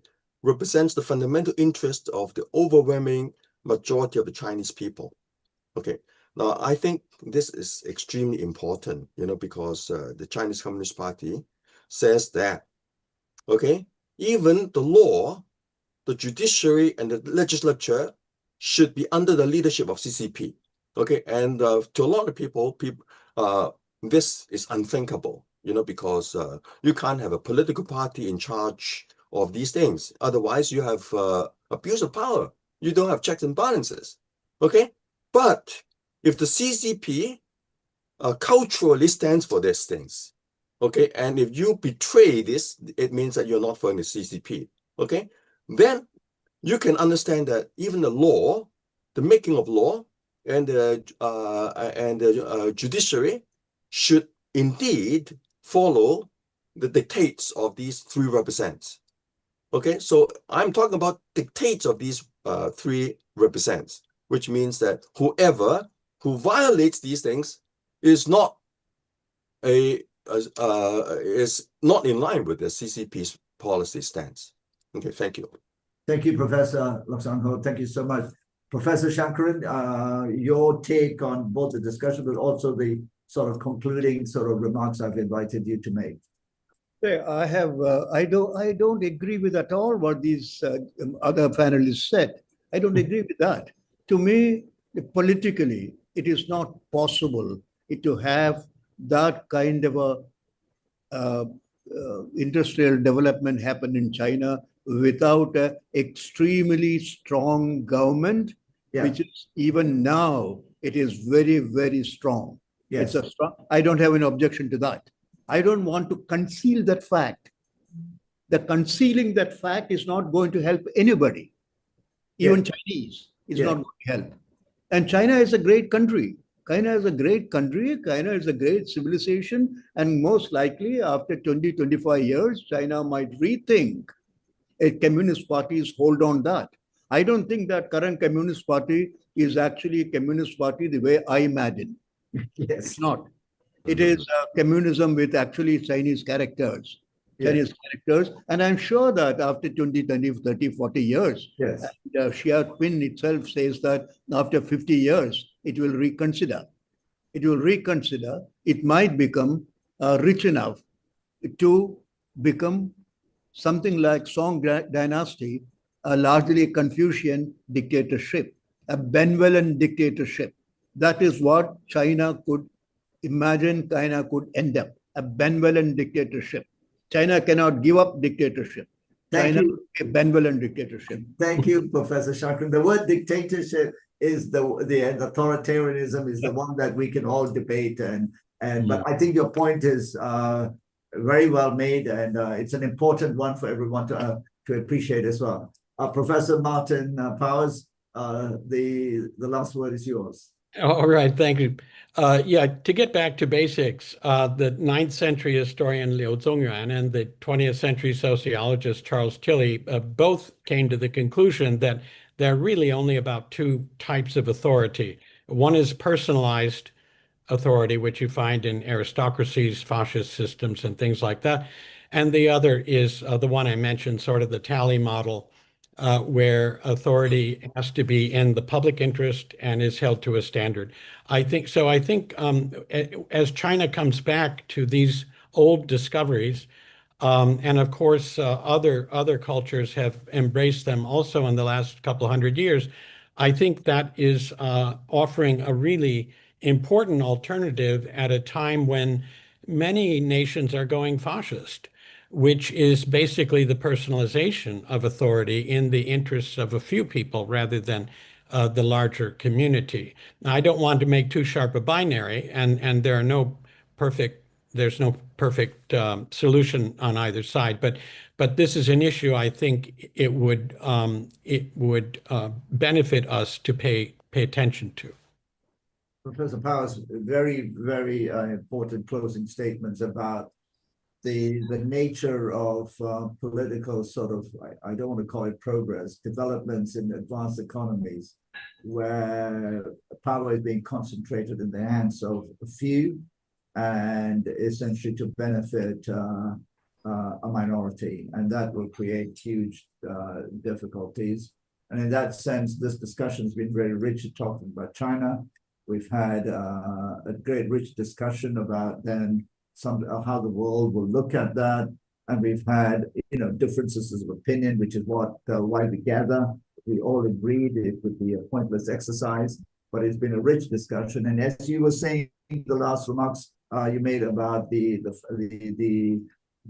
trend in advanced economies, I saw Professor Shankaran nodding in agreement. So I think that's a very good point at which we can end this. And I'd like to thank you all for participating. So Professor Luxembourg, thank you so much for your time. Really appreciated it. And next week I'm in Hong Kong. Let's take fun if you have the time. Professor Martin Powers, thank you so much for your time. And if you're in Hong Kong or Beijing, and Professor Shankaran, thank you so much for adding a very important voice and a different dimension to this discussions. And I believe that the India-China, we didn't discuss it, but the India-China relationship will very much define the rest of the 21st century, both from a civilizational point of view and a geopolitical and political economy. So thank you, everybody. Now I'll hand over to our moderator, Fidas, to begin the next session. So please don't go away, everyone. Lots of questions coming in. Please stay on. Fidas, over to you. Thank you, Chandran. And thank you once again to Dr. K.P. Shankaran, Professor Martin Powers, and Professor Lok Sang-ho for your holistic insights on the rich history of Chinese culture and its impact clear. on society. Your voice is not clear. Your voice is not clear. Oh, Your voice is breaking. sorry. Your voice is breaking. Oh, can you hear me now? All right. So allow me to continue on the session. So for the second panel, titled From TikTok Refugees and the Hanfu Movement to Statecraft, the Forces that are Shaping Chinese Culture Now. To discuss this theme, we have an exciting lineup of panelists. Allow me to introduce Professor Chunmei Du from Lingnan University, Dr. Heather Inwood from University of Cambridge, Ms. Sarah Mao from the Culture Atelier, and finally, Mr. Brian Wong from Radii Media. I am also delighted to introduce all of you to our moderator for panel 2, a renowned poet, writer, journalist, translator, and the founder of Pusaka and Kala Publishing House, Mr. Edin Koo. Once more, if you have any questions for our panelists, please enter them in the Q&A box below. Mr. Koo, over to you.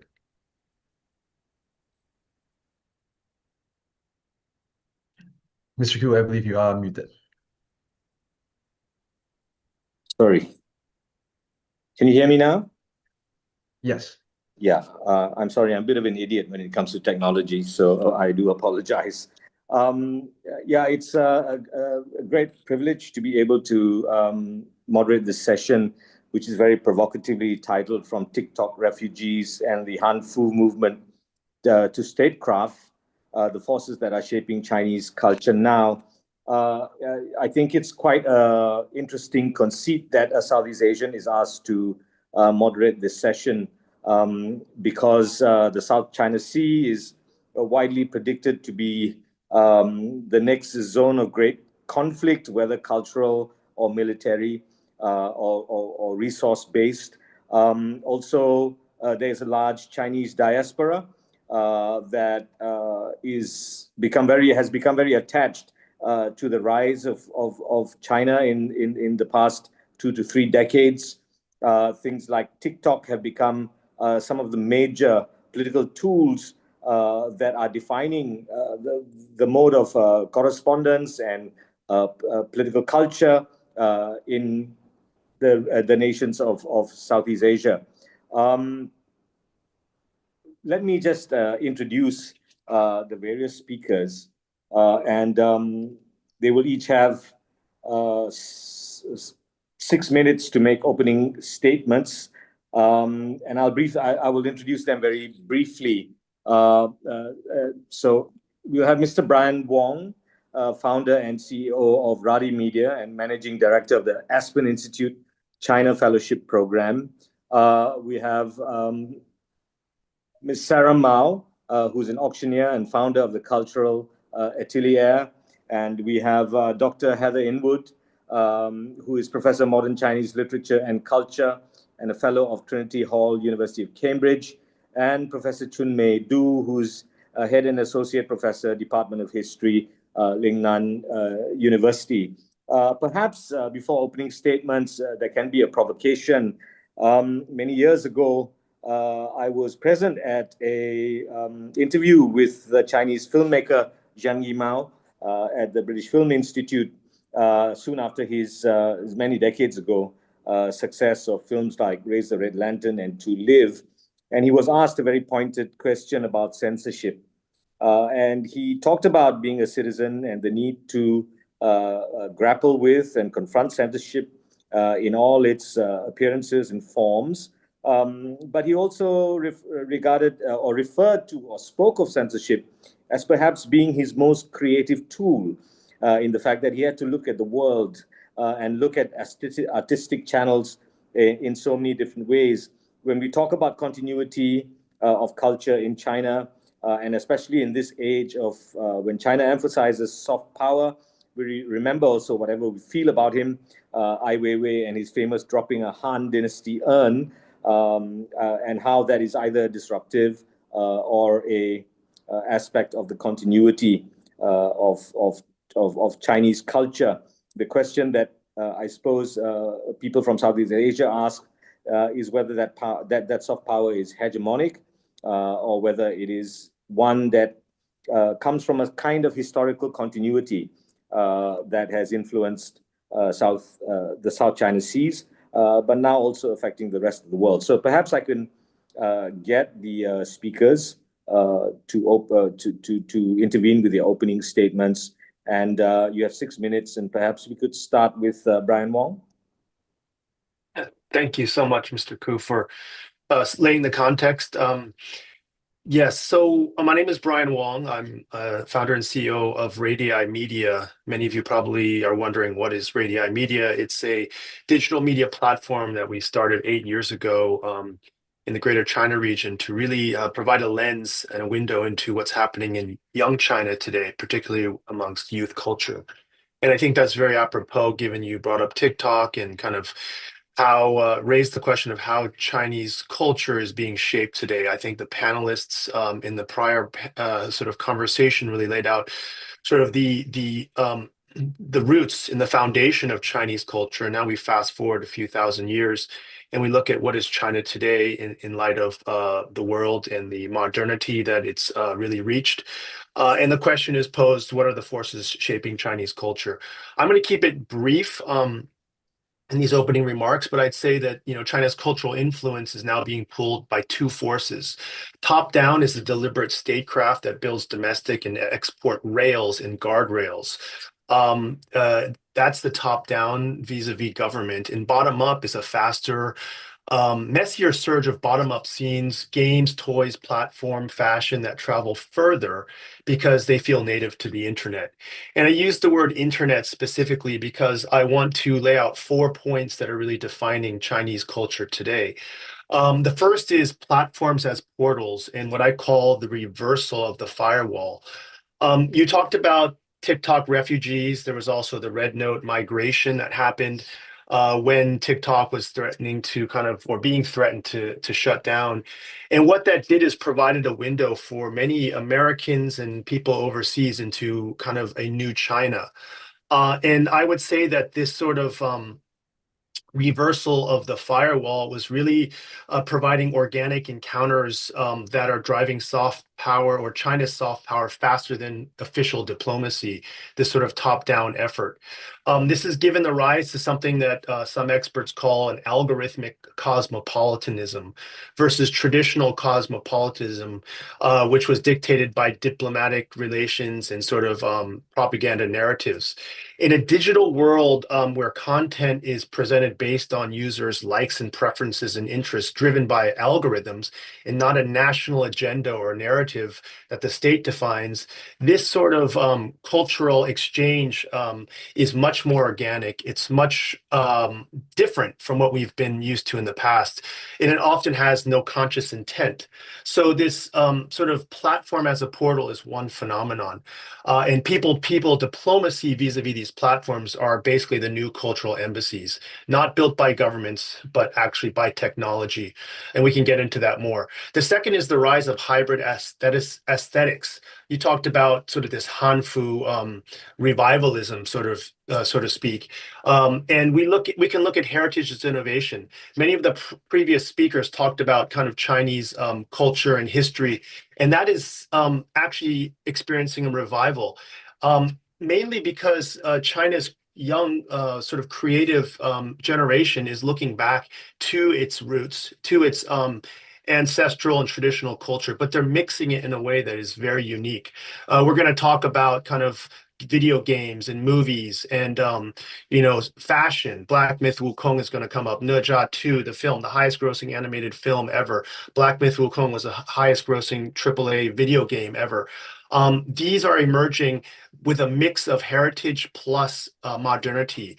You can look at the latest Adidas line, The Power of Three. They just released last month. It's one of the best-selling sort of fashion brands that mixes Hanfu jackets with Chinese streetwear culture and fashion. So this is an interesting creative hybridity that is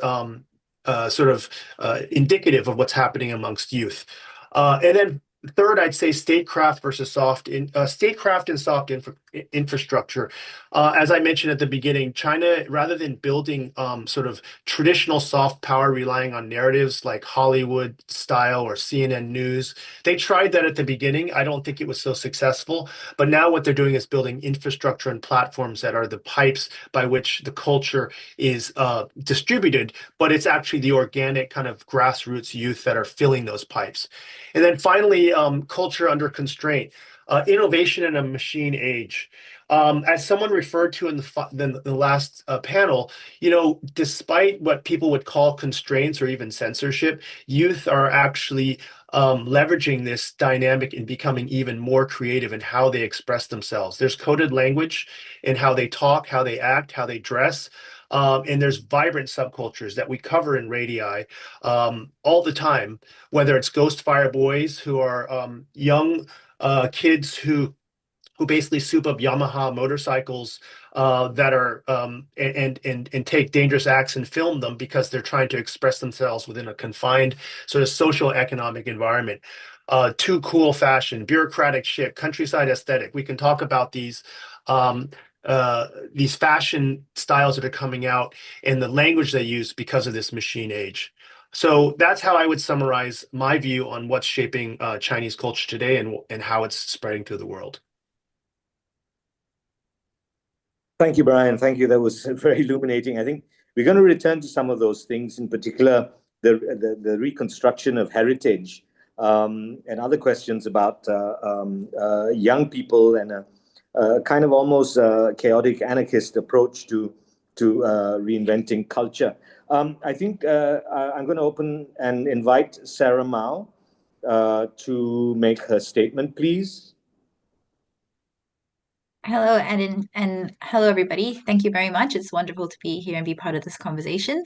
My name is Sarah Mao, and I'm based in Hong Kong. I've spent over 15 years at an auction house as a Chinese modern painting specialist. I've also spent time leading art and luxury education programs in Asia and also developed strategic partnerships in the region. I now lead my own consulting collective called the Culture Atelier, and that's really focused on empowering clients and corporations to create their cultural identity through collections, education, and legacy planning. So the majority of my career was really at the intersection of Chinese art, education, and cultural strategy. And I think for myself, I'm always struck by how Chinese culture continues to evolve in ways that are both deeply rooted, in history, but also unexpectedly fresh. And I think I kind of concur with a lot of things that Brian was saying just now as well in the reinterpretation and the newness of how people are kind of expressing their culture and identity through social media and different channels.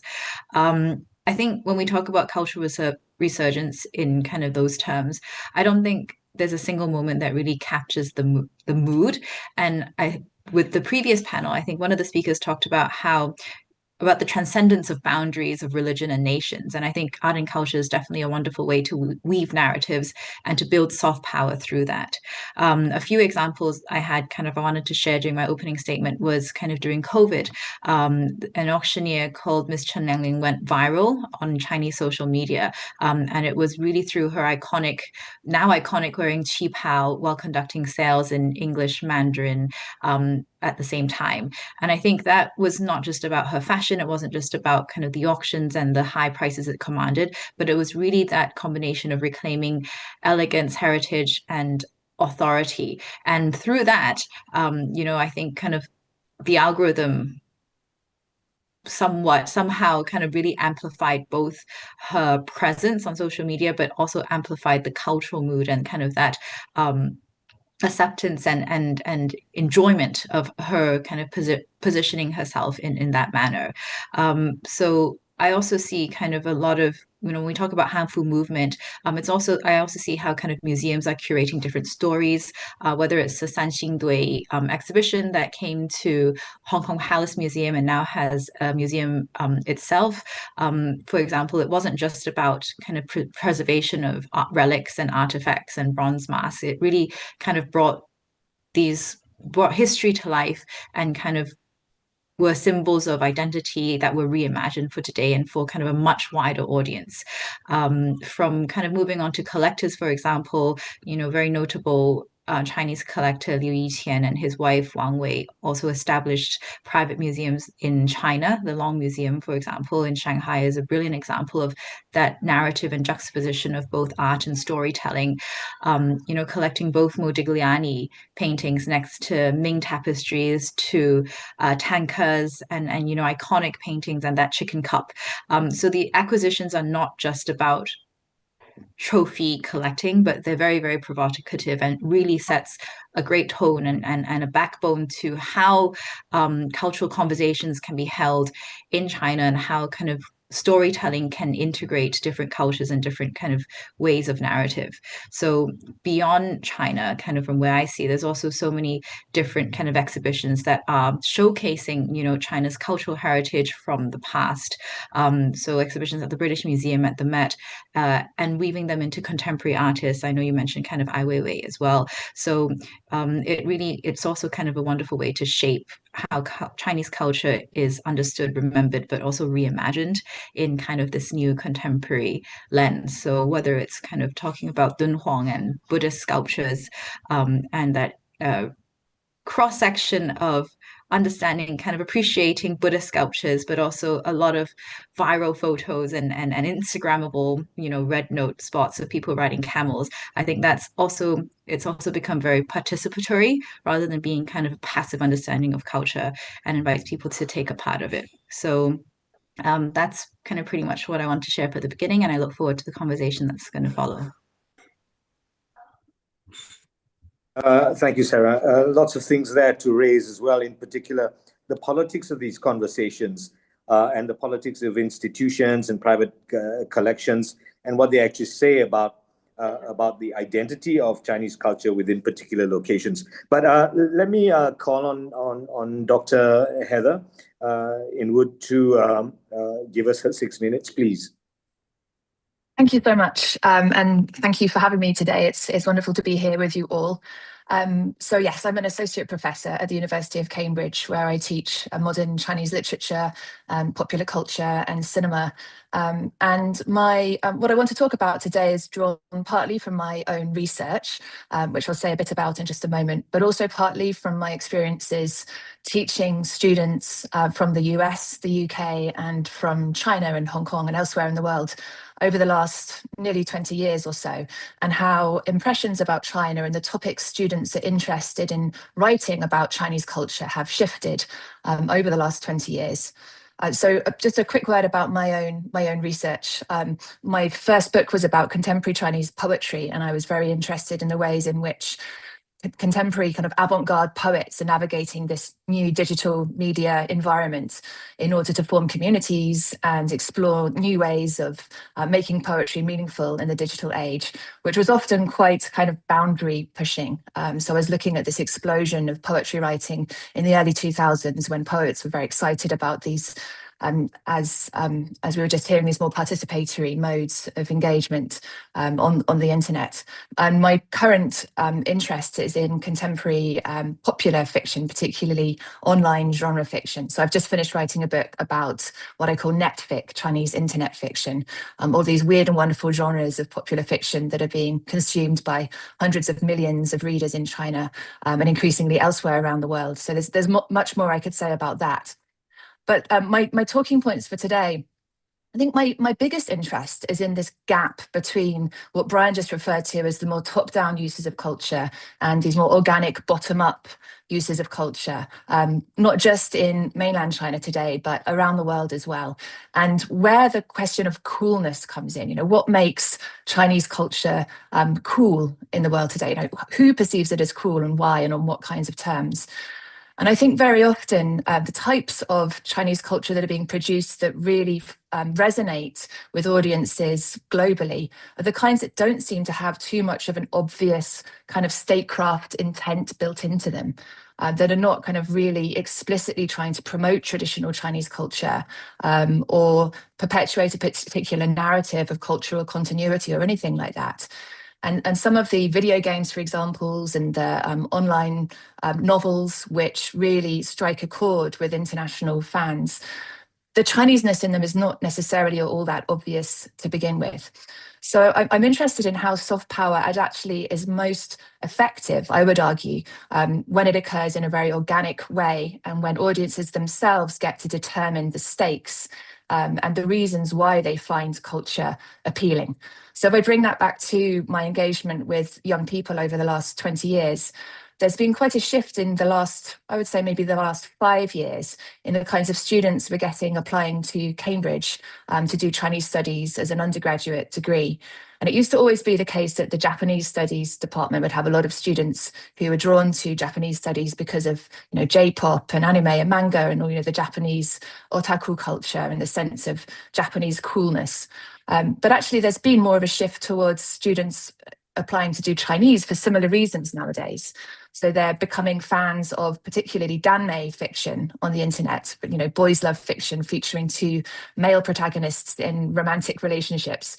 They get deeply involved in these online fandoms surrounding these types of, quite socially progressive genres of popular fiction. And that's their initial exposure to Chinese culture.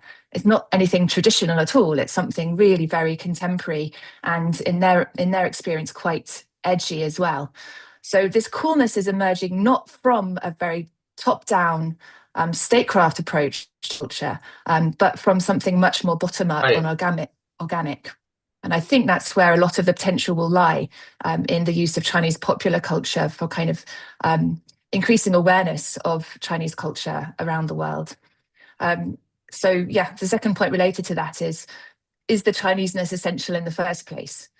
Or is Chineseness just a kind of a secondary characteristic of texts that are appealing for other reasons other than the fact that they originate in mainland China themselves? So that's what I would say to begin with.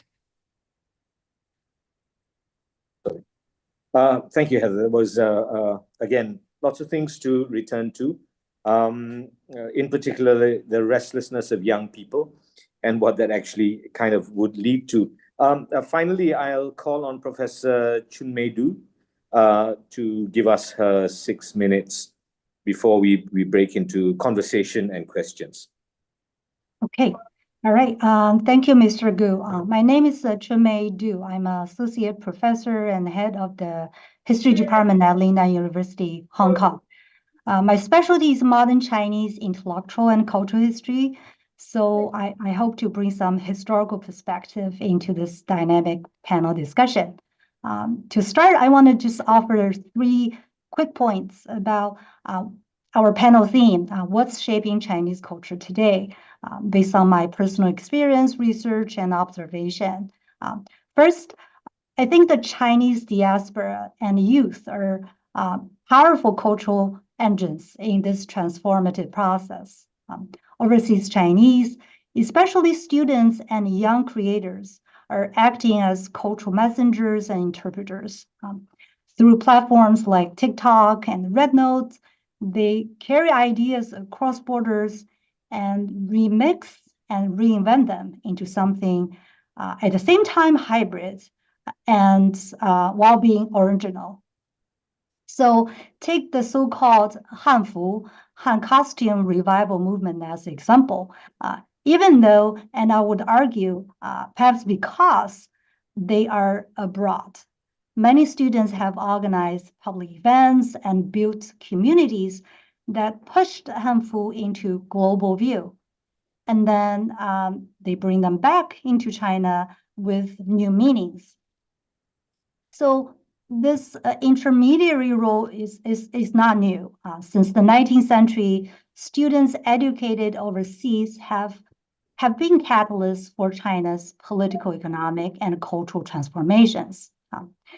One of the spokesmen of Confucianism in the early 20th century is an overseas Chinese from Southeast Asia.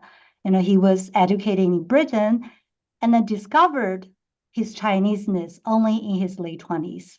And then that brings me to the second point, where this revival energy comes from, and whether it's a product of organic growth or deliberate statecraft. So I would say culture has been central to the Chinese Communist projects from the party's very beginning, both for internal nation building and for projecting a global image. There's no question about that. So it has always been the core. So policy, funding, and infrastructure matter. But we should also distinguish between state nationalism and grassroots nationalism. So state nationalism is top-down, planned, institutional, and in contrast, grassroots nationalism is more bottom-up, more spontaneous, and in the digital era, it's often amplified by user-generated content at a massive level and at an unprecedented speed. So grassroots nationalism follows its own cultural, economic, and I would say emotional logic. Sometimes it overlaps with state goals, but other times it diverges and even pushes back. We have seen incidents where, Chinese anime fans wearing Japanese kimono in public were condemned. These are moments where bottom-up emotions kind of outpace official messaging. So if that's the landscape, what does it mean for China's soft power? So my third point is that soft power grows from everyday life. Much of China's cultural influence now travels through micro-level content. Fashion trends like Hanfu, like cooking videos, neighborhood scenes, everyday lives, the kind of stuff that feels authentic and connective at the personal level. So this kind of soft power is often more effective than formal propaganda campaigns. And that has policy implications. The state should prioritize people-to-people exchanges, make room for authentic stories, and stay attentive to lived experiences and human connections. So to sum up, if we want to understand and engage China's cultural development and influence, I think we need to watch what happens on the small screen and at the micro level as closely as on the big diplomatic stage. Okay, thank you. Wonderful. I want to return to that notion of emotional logic. I think so many of the things that we're discussing here are actually subliminal in nature. And I suppose when you talk about TikTok and TikTok refugees and the whole digital experience, it's giving the term samizdat a whole new impression. But I'd like to urge listeners, please, if you have questions, to post them up here, and I will post them to the conversationalists. But in the meantime, perhaps I can gather everyone together and we can begin a kind of conversation, and with a few provocations from things that had been said, I will use moderator's privilege to perhaps ask the first question to everyone. Southeast Asia, in Malaysia, for example, we've had a very long relationship with both the great powers between the trade winds, that is China and India, both of whom have announced kind of soft power policies in recent years, overseas Chinese, overseas Indian citizenship, that kind of thing. And there's been a great deal of debate in the past just a few months actually, about what the nature of Chinese influence and what the nature of Indian influence has been on China, on the Southeast Asian region over the centuries. Southeast Asia, of course, possessing one of the largest Chinese diasporas and not insignificant Indian diasporas within its region. My question to the panelists is really quite direct and simple, which is, should we fear soft power? I'd be happy, Mr. Koo, to jump in on that, if that's okay. I don't think we should fear soft power, but rather celebrate it so far as it enhances our lives in whichever country we're in. I just actually ironically came back from Penang 2 days ago. And one of the things the group and I were admiring is the fusion of cultures that exists in that state, in Georgetown in particular, the richness of the blend of Malay, Chinese, Indian, European, and Middle Eastern. And in the way that it harmoniously integrated. And we argued that Chinese sort of globalization, Shanghai, is not happening now. It happened over 200 years ago in Southeast Asia, and we can see the beauty and the impact of that that improved and made the civilization even more rich and diverse. So I think so far as soft power can enhance a local culture, it should be, really valued, and then figure out how that can really be a positive for the local community. And I think one of the things, particularly as an American Chinese who grew up in the States and spent 25 years in China, you sort of can see the best of both worlds, and you almost hope that both countries can take the good from each and integrate it within their communities. And I think at this time, both sides could benefit from a little bit more of what each provides. Anyone else willing to respond to that? I could say something next. I mean, I agree that soft power in itself is not inherently bad, and as much as a culture can be used to enhance mutual understanding across cultural divides, then of course that's a positive thing. But if we go back to the original definition of soft power put forward by Joseph Nye in 1990, then we need to remember that the purpose of it is ultimately power. It's not softness, it's power. So he defines soft power as the ability to obtain preferred outcomes by attraction rather than coercion or payment. So I suppose the question we need to bear in mind is, what are those outcomes that are being desired by any given country when they're employing soft power for particular purposes? And are those outcomes beneficial to the countries who are buying into the soft power, or the regions who are buying into the soft power? And I can certainly think of cases where the soft power maybe is at odds with some of the actions that the US government might be taking in certain parts of the world that are not beneficial to local populations. And the same is the case for many countries. Same is true of many countries, of course. So, culture, the global spread of culture, I would say is something to be welcomed, but one should always bear in mind why soft power is being promoted in the first place. Culture, of course, there is that great dimension when we talk historically of Chinese world interaction, particularly in Southeast Asia being an example. I, for example, am part Chinese, and I come from a community that is known as the indigenous Chinese, who came around the 15th century, settled here, adopted Malay dress, spoke the Malay language, forsook the Chinese language. The question, I suppose, and perhaps I could ask Professor Chun-mei this question: what is the line between organic cultural interaction and, as Heather was talking about, the state's intervention, which then could make culture hegemonic? Well, I think if we put it in the extreme way, I would say it's very hard to draw the line between the so-called organic outgrowth from civilization and kind of deliberate promotion by the state or any official agencies.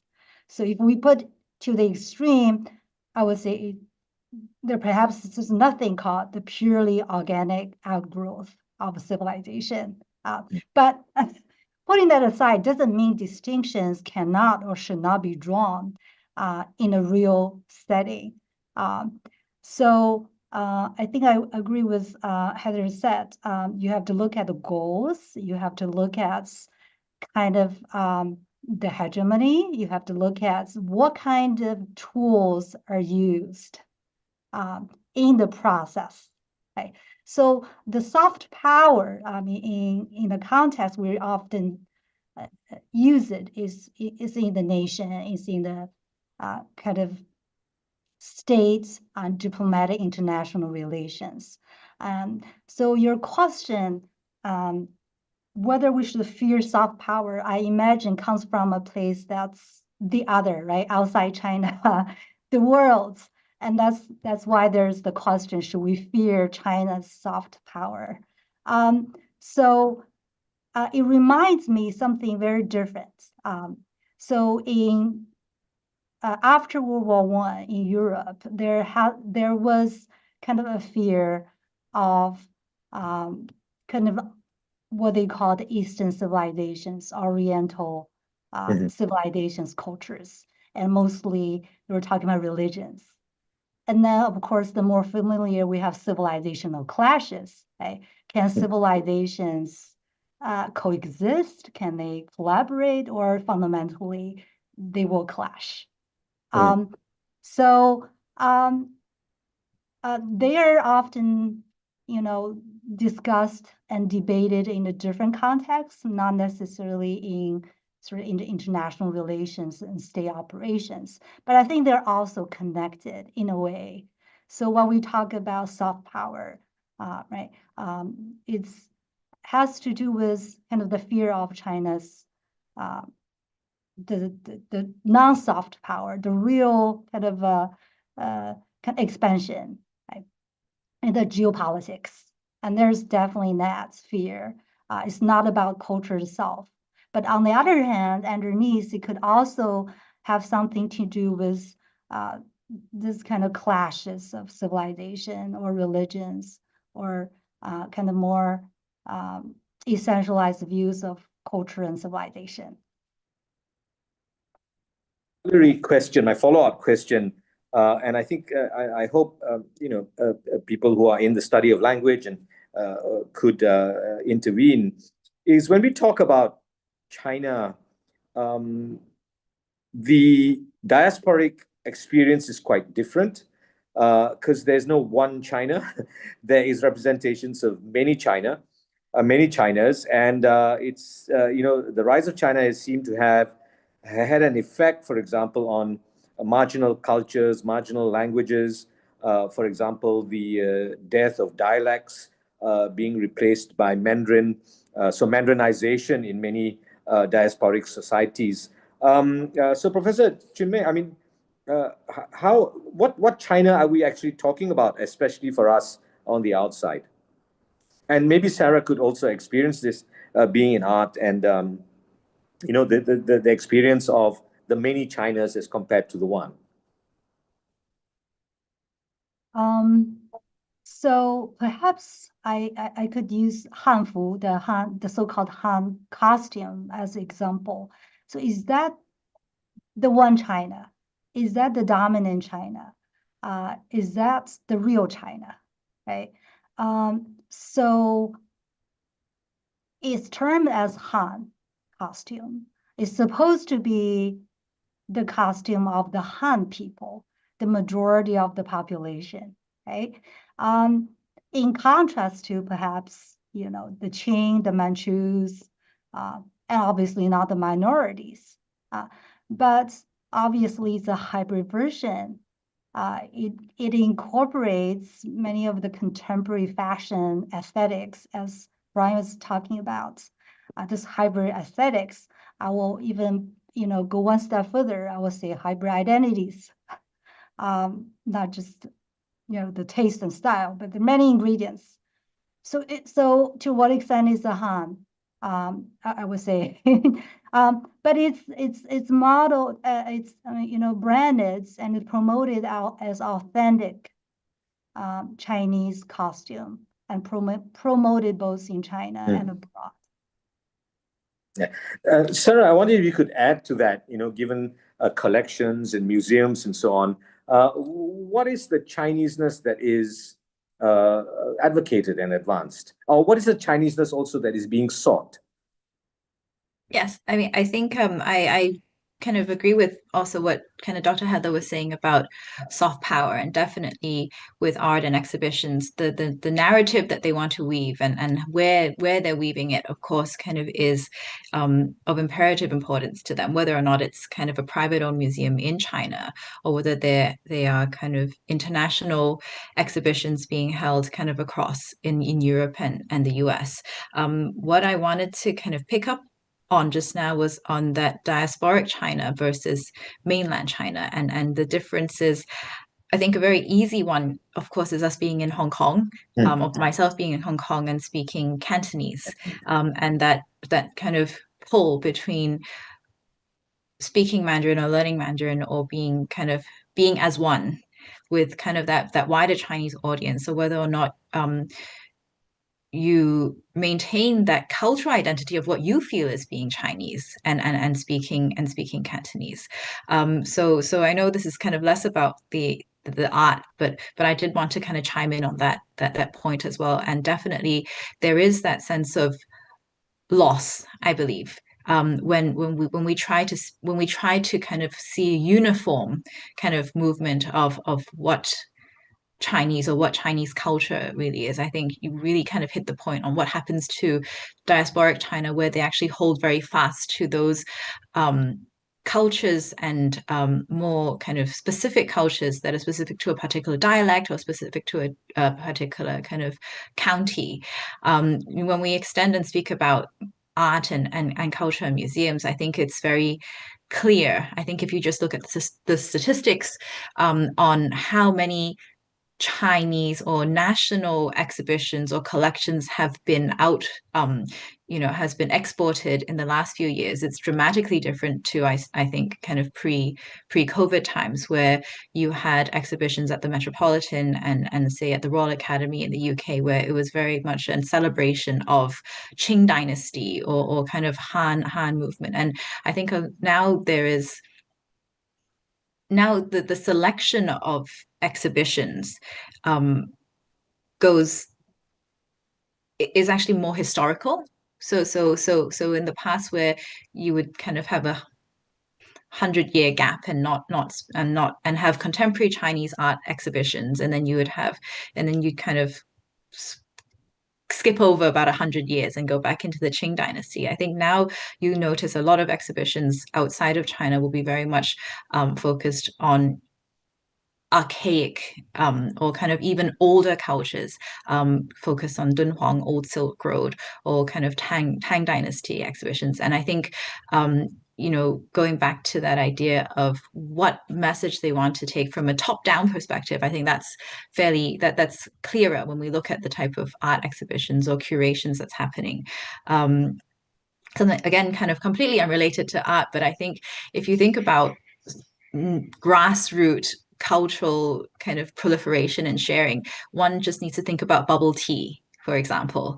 And in the past kind of 15 years ago, you're hard pressed to find bubble tea in kind of a small town in France. But now you go to kind of, I think, any small city or town that doesn't have a Chinatown or K-town, and you'll still see shops that sell bubble tea. You'll still see shops that already kind of have these kind of Chinese snacks, not just kind of in Asia, but kind of beyond as well. So I'd be really interested to see what Professor Chumei and Heather and Brian feel about that as well, from a soft power perspective.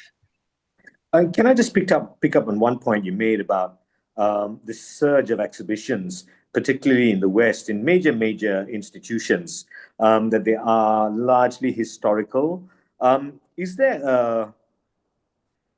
a sentimental bias to that, a kind of nostalgia that kind of mollifies what China was, or and tries to ignore what it actually is?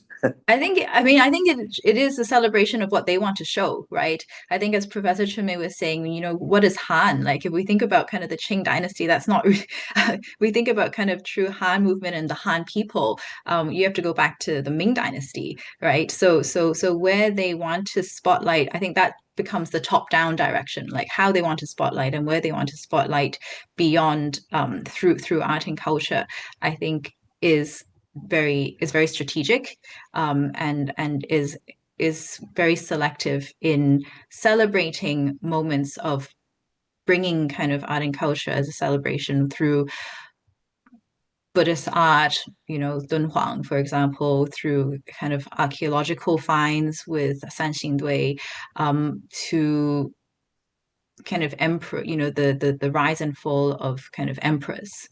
So definitely that's strategic.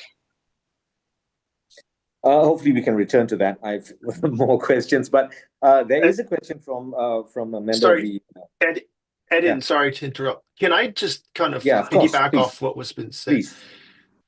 Yeah, so I think the question about diaspora is interesting because it gets to this concept of what is China versus Chinese-ness.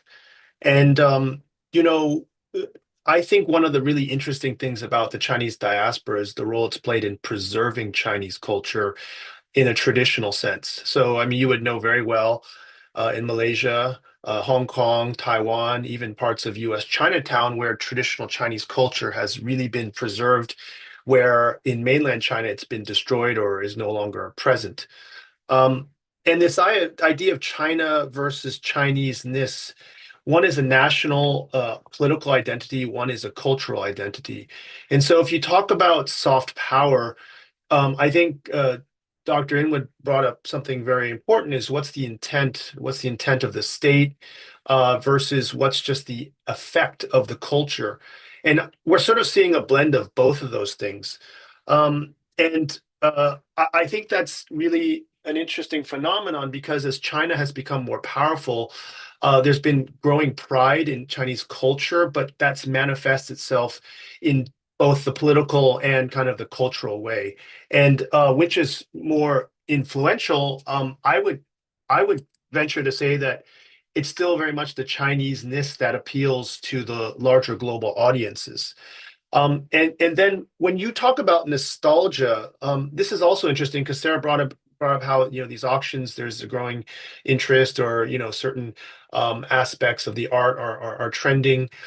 If you look at China, the nostalgia that's coming from heritage and tradition, and even something as recent as Y2K nostalgia. I mean, if you go to Hong Kong, you go to China, you're going to see like all these young people kind of going into vintage things. They really admire that. That actually is a response to a modern world, which is 996. It's job insecurity, it's stress, it's a technology sort of disruption.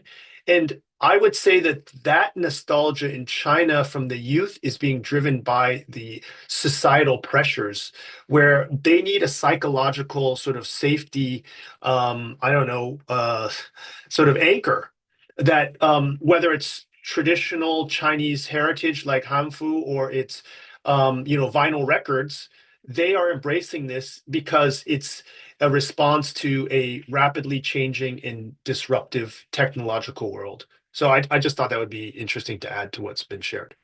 Extremely. I hope we can come back to that. But I've got a question from one of the listeners. I will preface the. She did write, and I should say this since it's credit to all of you all, that this is an amazing session. But her question basically is, what is the role of the Chinese diaspora in adding to the idea of Chinese coolness? Brian, perhaps you could come in with this. Yeah. Again, it's coolness. And I love the fact that Dr. Inwood also studied this, because I actually tried to deconstruct the word, and we'll save you the technical details on that. But coolness is something that a lot of people aspire to, but never actually reach. And one of the things I'll point out is the diaspora and what its relationship is to Chinese coolness is the fact that the diaspora actually has both a Western and an Eastern, or an inside and outside perspective. And so in some ways, they are unique to the Chinese culture because they see both. And ironically, Edin, there was a Malaysian Chinese who coined the term Sino-futurism, Lawrence Leck. And it was a Chinese diaspora person who came up with a term that really embodies and describes what's happening in China today. It's a deviation or the antithesis of Orientalism.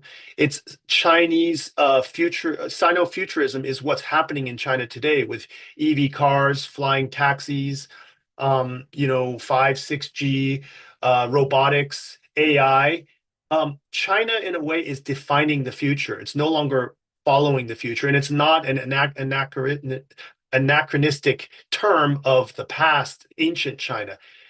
When you thought of China in the past, you thought of terracotta warriors, calligraphy, and tea. Now, when you think of China, you think of EV cars, robotics, and AI, and modern-looking cities. That is Sino-futurism that was defined by a Chinese diaspora person. And we're going to see more of that in the future because they have a unique perspective on what China is and becoming. Dr. Heather, do you have anything to say on, could you tell us a bit about what you think Chinese diaspora coolness is? Yes, very much so. Actually, I think it'd be worth even thinking a bit more about the word diaspora, because it's a word that's been challenged a fair bit in academia over the last couple of decades.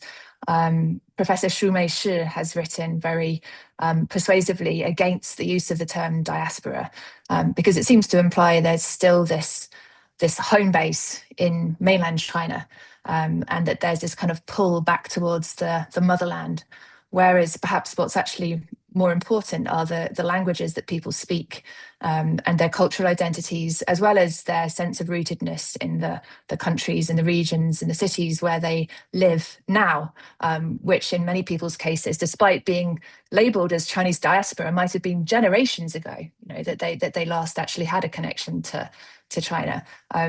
So diaspora itself can be a slightly problematic term, I think, in some ways, in that it implies this tethering back to China, which may not actually speak to people's everyday experiences and identities in many parts of the world.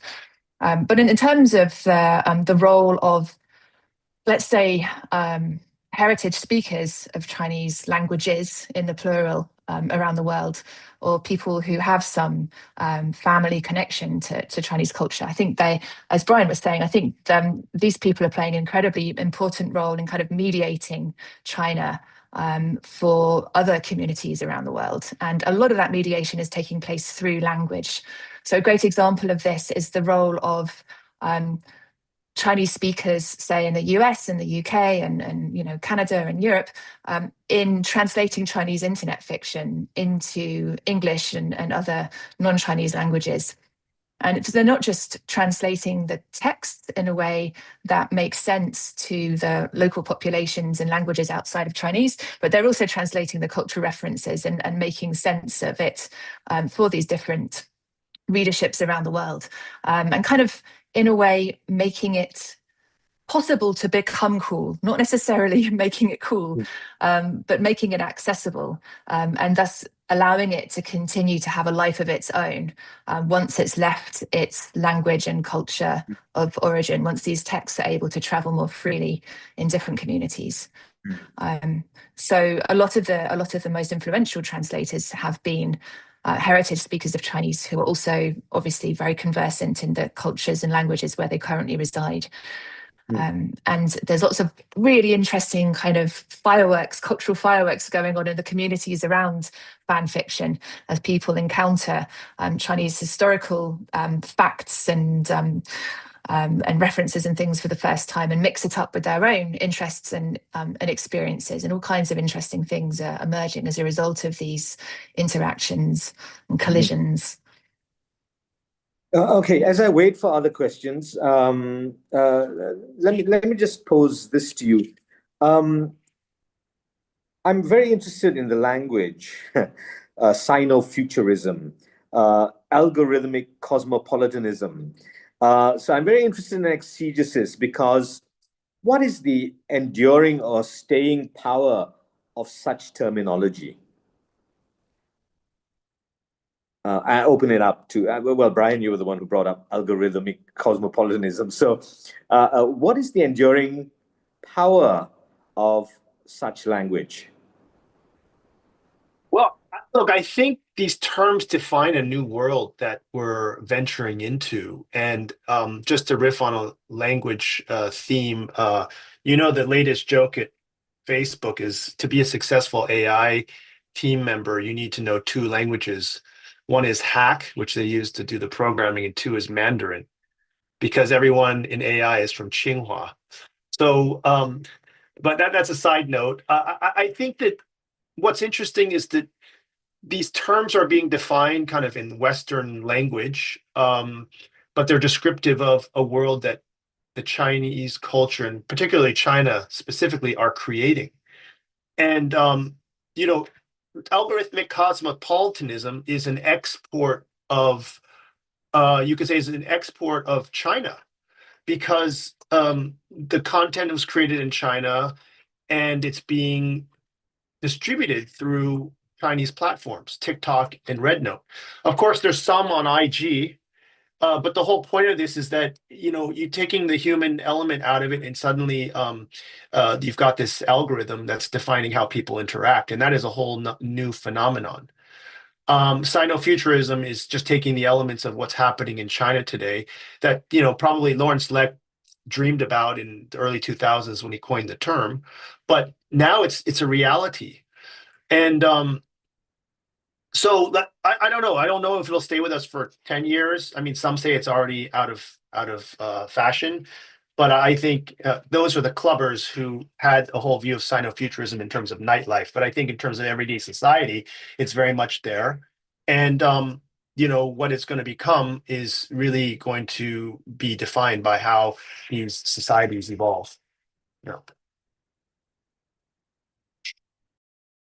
One of the reasons I ask this question of endurance is when you're dealing with not just terminology, but such fleeting experiences in culture, what is its enduring power, especially when it comes into confrontation with the state?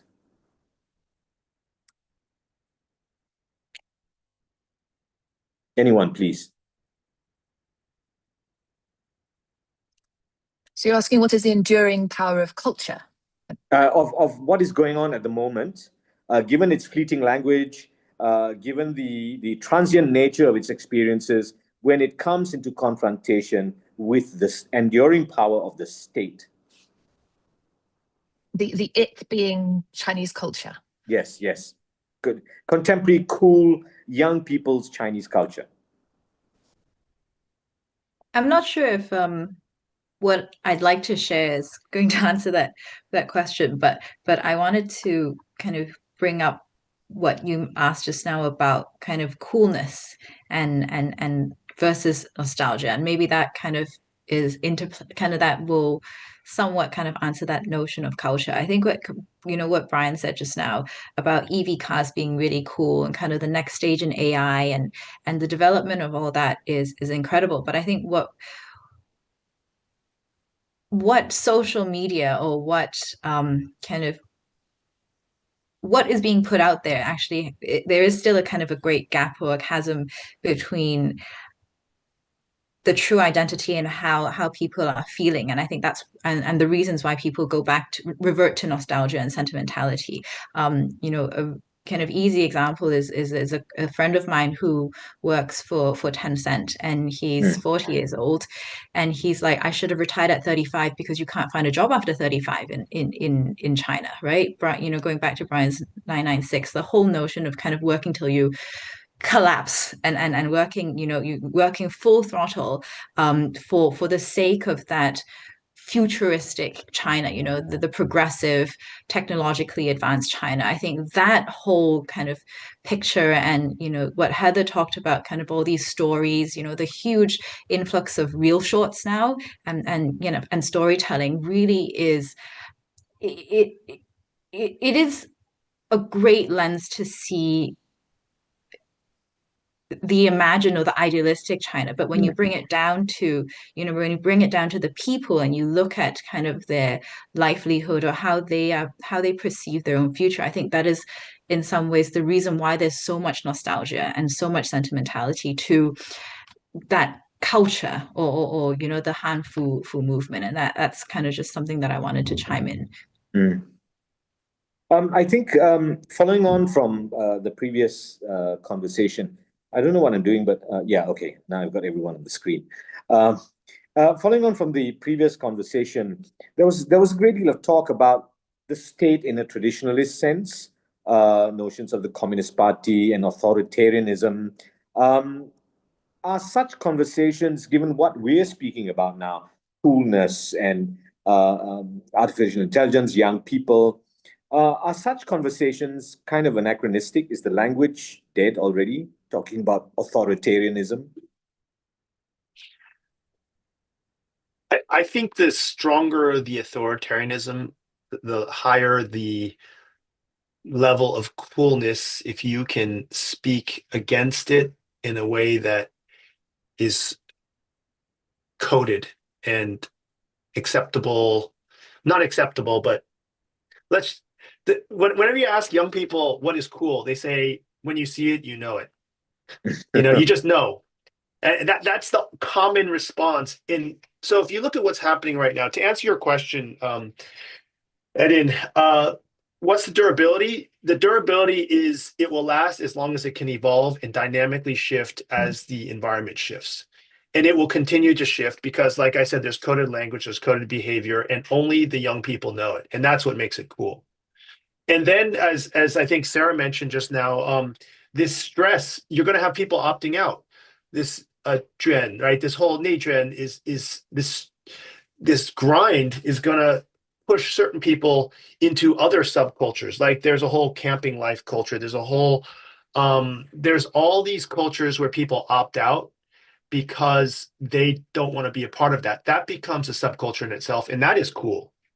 So it's not that Sino-futurism has to remain as the one thing that everybody does. There are responses to it that young people will embrace, and then they have coded language, behavior, and style and fashion and behavior to demonstrate and embody that. And many of those become cool.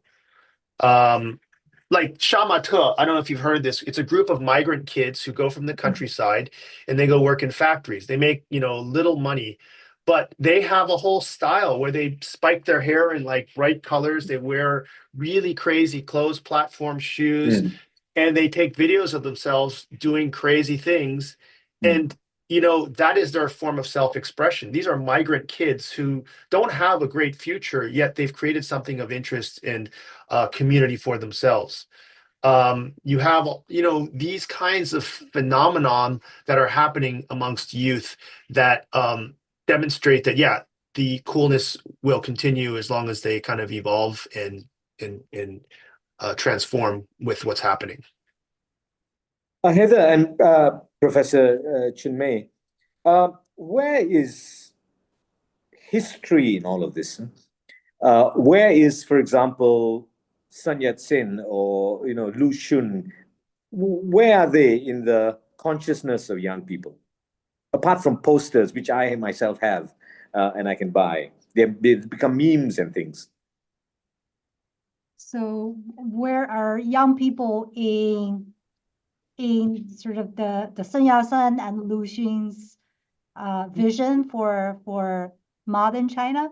No, I mean, where do Lu Xun and where does history in the form of things like the May 4th movement, Sun Yat-sen, Lu Xun sit in the heart of young Chinese people today?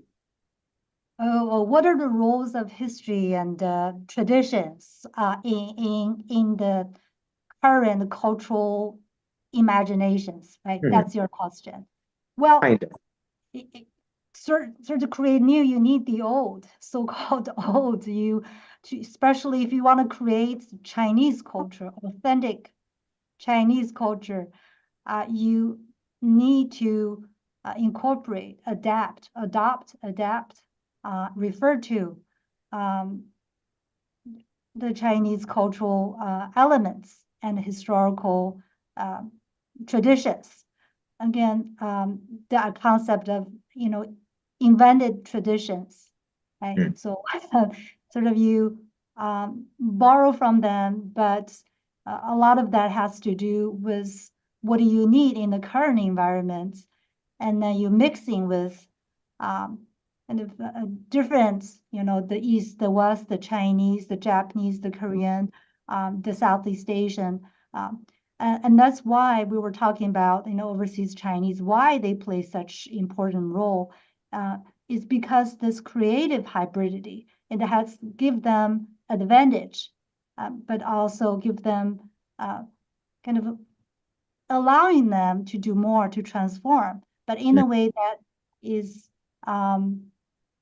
understand, and that can be legible by multiple audiences for people inside China and outside China, right? So they basically speak in multiple languages and put them in a way, regardless it's the Hanfu, it's bubble tea, it's the Hei Wukong, the new video games, right? They have to put in them in the language that are legible to the global audiences. If they're only speaking the Mandarin in the local dialects, they're not going to sell. I mean, they're not going to communicate. They're not going to echo. So, so history and tradition do play a very critical role in this. And, but I wanted to sort of talk a little bit about your earlier question, if I may. I don't have a good answer to it. It's more like I want to ask the panelists who have more experience in this. So the algorithm cosmopolitanism, right? The AI, and authoritarianism, sort of techno authoritarianism, more so nowadays, right? The technology, but that's the old question, sort of, right? Does technology enable, or does it enable more grassroots and agencies, and or does that enable the state? And where does global capitalism play? I mean, what role does global capitalism play in this story? I haven't heard money, but this is something I would like to hear. Perhaps some of the panelists who have more experience in this. We can't just talk about culture as culture, or just culture as the state. And there's an important part missing here. I'm happy to jump in on that quickly, and I'll leave time for others to share. Professor Du, I think it's a very important part of the system. It's part of the state pipes that promote culture, whether it's intentional or not. But commercialism is a huge driver of these platforms, whether it's digital content or product. And look at Labubu, for example. Sure, there was a creator of the doll, but the most powerful thing about it was its commercial model. Blind boxes and hype through commercial distribution. And the same thing is with like Haiti and these different food products. Like, what makes them unique, what makes them powerful is their ability to brand and distribute. And these companies are highly efficient because they're very gen in China, and then they go globally, and it's a walk in the park for them. So they're developing the muscles to create brands, to create distribution, to lower costs. Same with EV, all these technologies.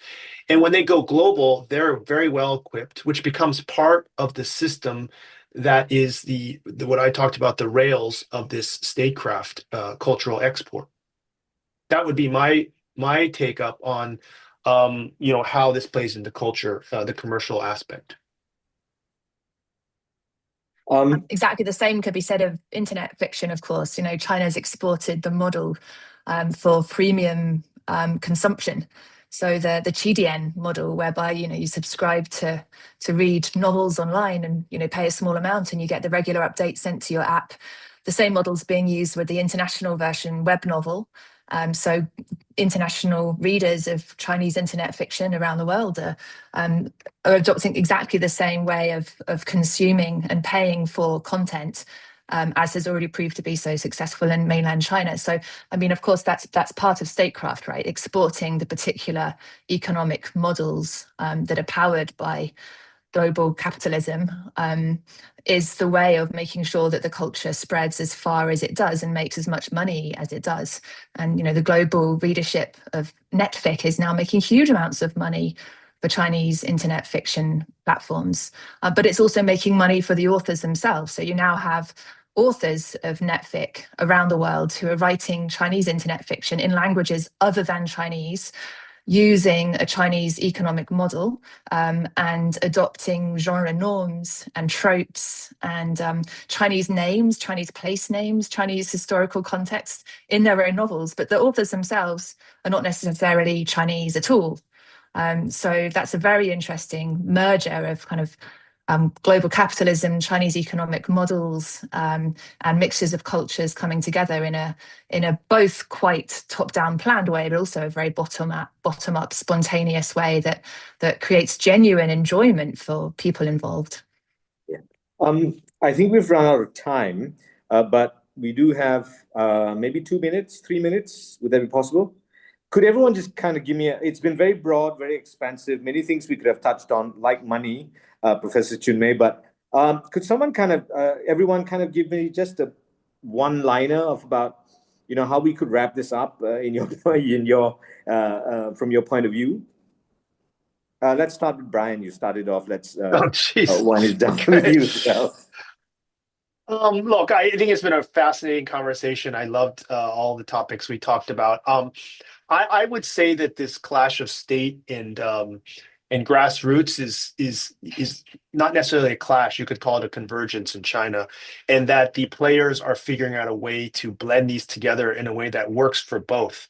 You know, states have intention and they have aspirations, but I would say that what's really fascinating about China is that it's a multi-dimensional game that the grassroots are also playing with quite a bit of success with their own intentions. And then if you layer on the diaspora and how that fits on, we've got a very interesting mix, and I'm looking forward to what is ahead. Sarah, please.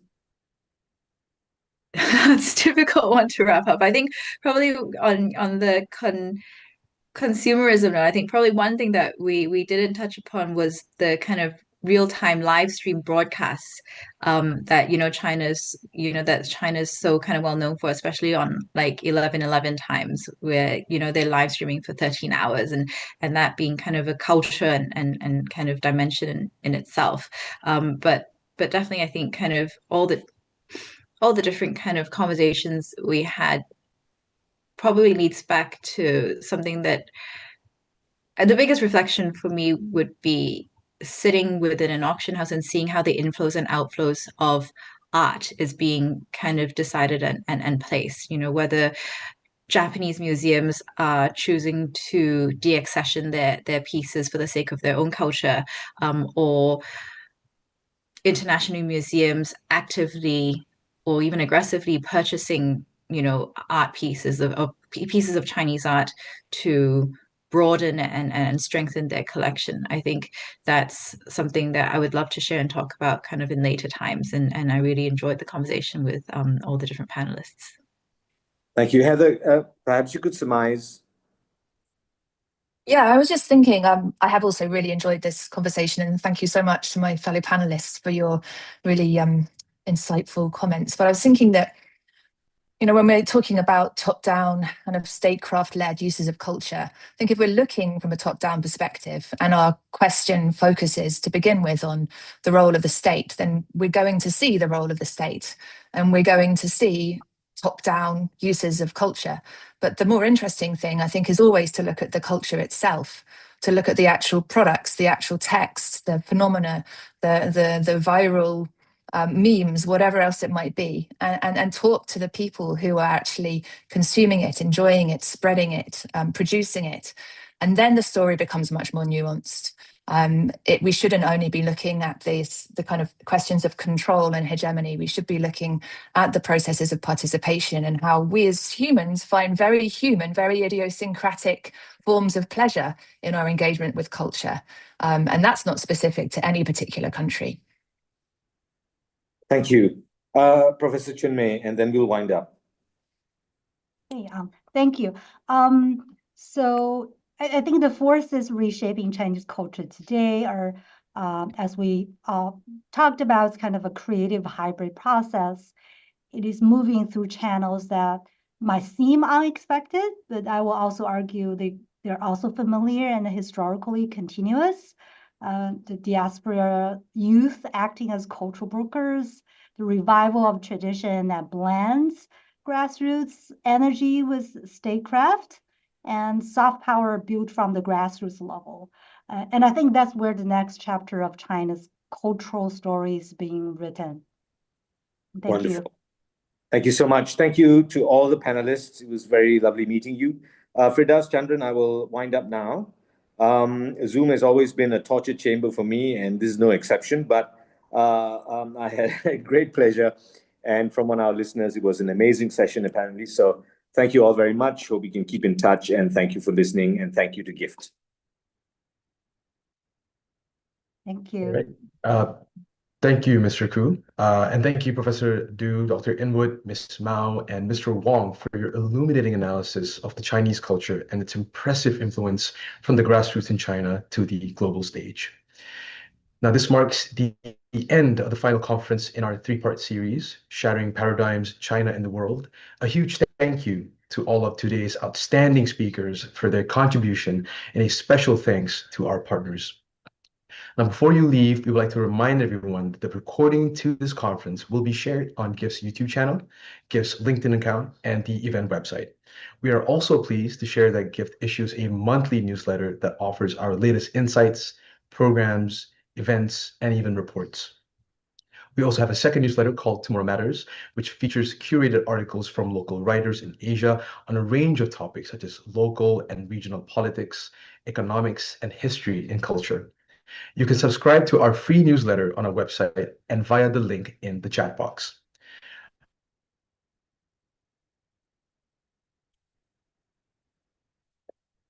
Finally, please give us your feedback after this session ends. To get a chance,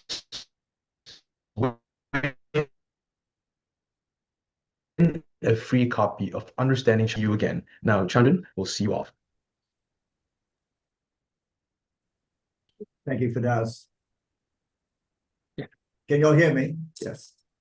Thank you, everyone. And then thanks for a wonderful session and for moderating so well, despite being trapped in a tech torture chamber. Since I'm in KL, why don't we go and get some mama mee tomorrow, which is a mixture of Chinese tradition, Malaysian, and Indian. So that brings it all together. All I want to say is, I think we've had a fantastic afternoon, 3 hours of intense conversations. That's the whole purpose of this. The simple question that this whole virtual conference is about was simply this: Chinese emphasis on culture. Or is it a manifestation of nationalism or return to basics? And we covered so much from the first panel, covering everything from geopolitics right down to the Chinese culture.